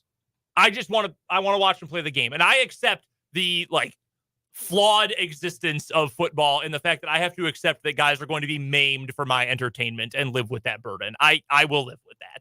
But you can't just say football can't be football anymore. That's not how it works. That's not how it's ever going to work. We'll talk a little more NCAA tournament coming up on the other side of this commercial break here on 580 Sports Talk.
One thing we should note real quick, we'll get to the tournament here in just a second. Regarding the Shohei Ohtani session, not really a press conference, just the session. Statement? I would say statement. Yeah. No one believes him. No one online, anyway. Well, believes no, him. because, yes, that's Twitter being Twitter. Yeah. Is what that is. Yeah. I personally do not find it much of a stretch to think that Shohei's buddy had a gambling problem. Shohei might have been okay with fronting him a little bit of money. Guy with gambling problem took it too far. Yeah. And now there's federal trouble. Like that is extremely easy. I agree. For me to believe. But is it funnier to say, oh yeah, this could have happened? Or is it funnier to like post memes? And the answer is always memes. Memes are funnier. Memes get likes and retweets. And so it's Twitter being Twitter. Yeah. I think in large part. I do not think he was gambling on games. I genuinely do not think he was, but we'll find out soon, I guess. Again, if the feds know, they are going to let us know here in the near future, I would assume. NCAA tournament off today for the men. The women are in action, though. Whoa, what phrase it there? That's a good phrasing for it. Yeah, no, we've got someone on tonight. Twitter, someone on an official account for something on Twitter said the NCAA tournament's over till Thursday. No, we got women's hoops tonight, folks. Actually on right now. Yes, I already saw Ole Miss lost to, I think, Notre Dame earlier. Is that who it was? Yeah. Tennessee was playing NC State. Anybody see who won that game? I did not. It was Tennessee, you said? Tennessee and NC State. NC State won by 7. Rats. I had Tennessee winning that game. Tennessee in that one. The old brackets. KU plays tonight, taking on USC. That game will tip at 9 o'clock. You gonna stay up for that one? Put on a pot of coffee. Oh, yeah. Yeah, I'm staying up. I'll be up anyway. I hope so. I've really enjoyed this women's team at KU. I've really liked this. It'll be a tough one with the player that Juju Watkins. Yeah. Did you hear what Coach Snyder said? No. I can pull the quote real fast. I can't remember what it is off the top of my head. It was like a very inspirational way to start the answer to the question about you're facing Juju Watkins. Yeah. And he said something along the lines of like, the challenge, we step up to the challenge or something like that. Yeah, I mean, but it was like philosophical the way that it came out of his mouth. No, I get it. I don't blame him. She's really good. Like really, really, really good. It's going to be a tough matchup for KU, but I'm excited. This group deserves some attention. So if you're a KU fan, have been watching them all year, they definitely deserve your attention one more day, certainly for sure as well. We're off for the men's tournament until the Sweet 16. There is a matter. I was talking to my wife about this yesterday. There is on the Sunday of the first weekend, I think, a little bit of burnout. I almost kind of appreciated that we had blowouts yesterday. There were a couple good games. Houston, Texas A&M late. That was a competitive game. Colorado Marquette to open the day was a pretty good one. But I kind of appreciated that some games didn't need my full attention. I would agree with you. Yeah, it was kind of nice. You can get overwhelmed by like the 3-screen setup.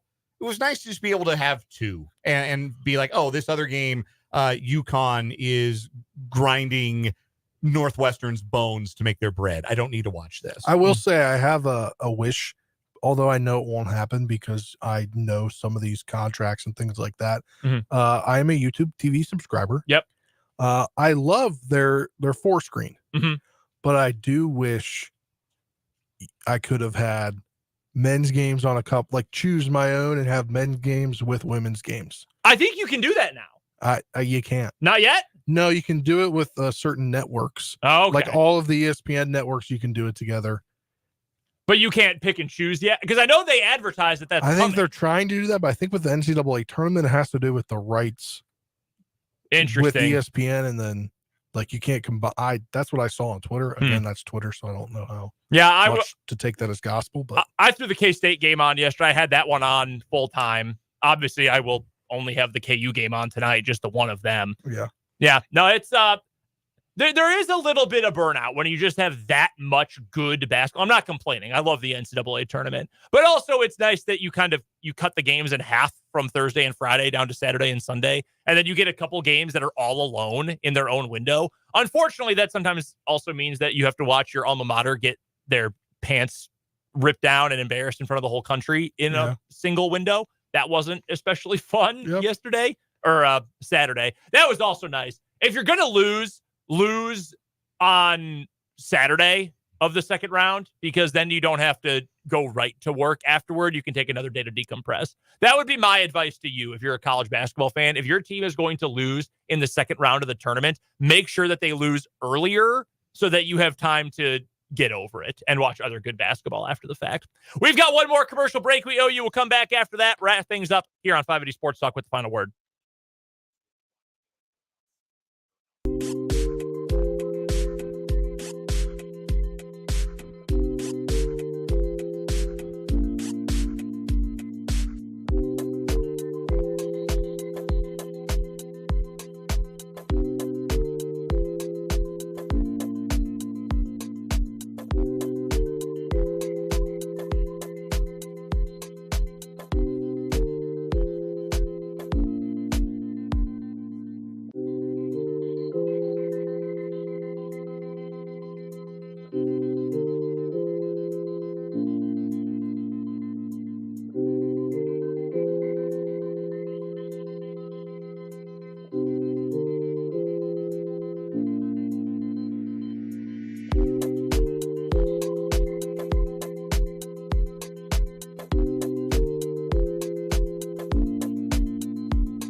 Wrapping up 580 Sports Talk with the final word. Before we get there, don't forget we're off a little bit early tomorrow, John, at 5:30 because of some K-State baseball against Nebraska on our airwaves tomorrow. We will talk to Michael Swain, though. We'll talk some more NCAA tournament, plenty of Chiefs as well coming up tomorrow on the program. Full show again on Wednesday, off early both Thursday and Friday this week. And if you missed any of the show, head to our website, 580wibw.com, and the podcasts tab. You can also go and check out the show on YouTube, 580 Sports Talk, the name of the YouTube stream. Without further ado, let's go to Spencer first. And what is your final word for the day? My final word is I don't understand what Marshall's doing right now. I thought it was an interim tag for their assistant coach. Just, give him a year, see if he can do it. Sure. He's never been head coach. Well, it turns out they gave him a 2-year contract. That just mind boggles me. Either you go interim or long term. Mm-hmm. Why are you giving him 2 years just to be 2 more years of mediocreness? And are you just, I guess they're just kicking the can down the road till D'Antoni's salary's off the books, if they did indeed buy him out and they have some plan. But I'm very confused on that. Just go full-fledged search. Don't do the half measure. I mean, you're only a week and a half out of your season. 2 weeks, I guess, is when they lost. But still, you're not in the summer. Yeah. So either decide to go interim or go 5-year or national search. Dan? Final word for me, salute to K-State fans who filled Bramlage Coliseum to see the K-State women yesterday. It was an awesome atmosphere for a basketball game. And salute to the K-State women on a fine year, 26-8, second round of the NCAA tournament. But hey, Jeff Mitty and company, it's time to make something shake in the NCAA tournament. 22 years is a long time to go without a second weekend in the NCAA tournament for a program with the tradition and pride and fan support that the K-State women have. It's time to make something happen in the NCAA tournament. They can bring Ayoka Lee back for her final year of eligibility next year. That is the bare minimum expectation. Final word for me is that Saturday sucked for the Kansas Jayhawks, and I don't think it is going to be that bad again next year. I really, truly do not believe that. Bill Self is the kind of coach that makes me think that when things go poorly and they're very obvious why they went poorly, he's going to correct it 1 year later. And if you want any good proof of that, remember his post-game comments after losing to USC in the 2021 NCAA tournament about being more athletic and scoring and shooting and all of those things. What happened the next year? National championship with a very different roster, still built with a handful of the guys who they had brought back from the year before. I'm not saying national title next year, maybe not yet anyway, but I do think next year will be better. Just got to get over that loss from Saturday first. We're back tomorrow from 2 until 5:30. For Dan Lucero, for Spencer Dupuis, I'm Brendan Dworzinski. We appreciate you, as always, for listening to this edition of 580 Sports Talk.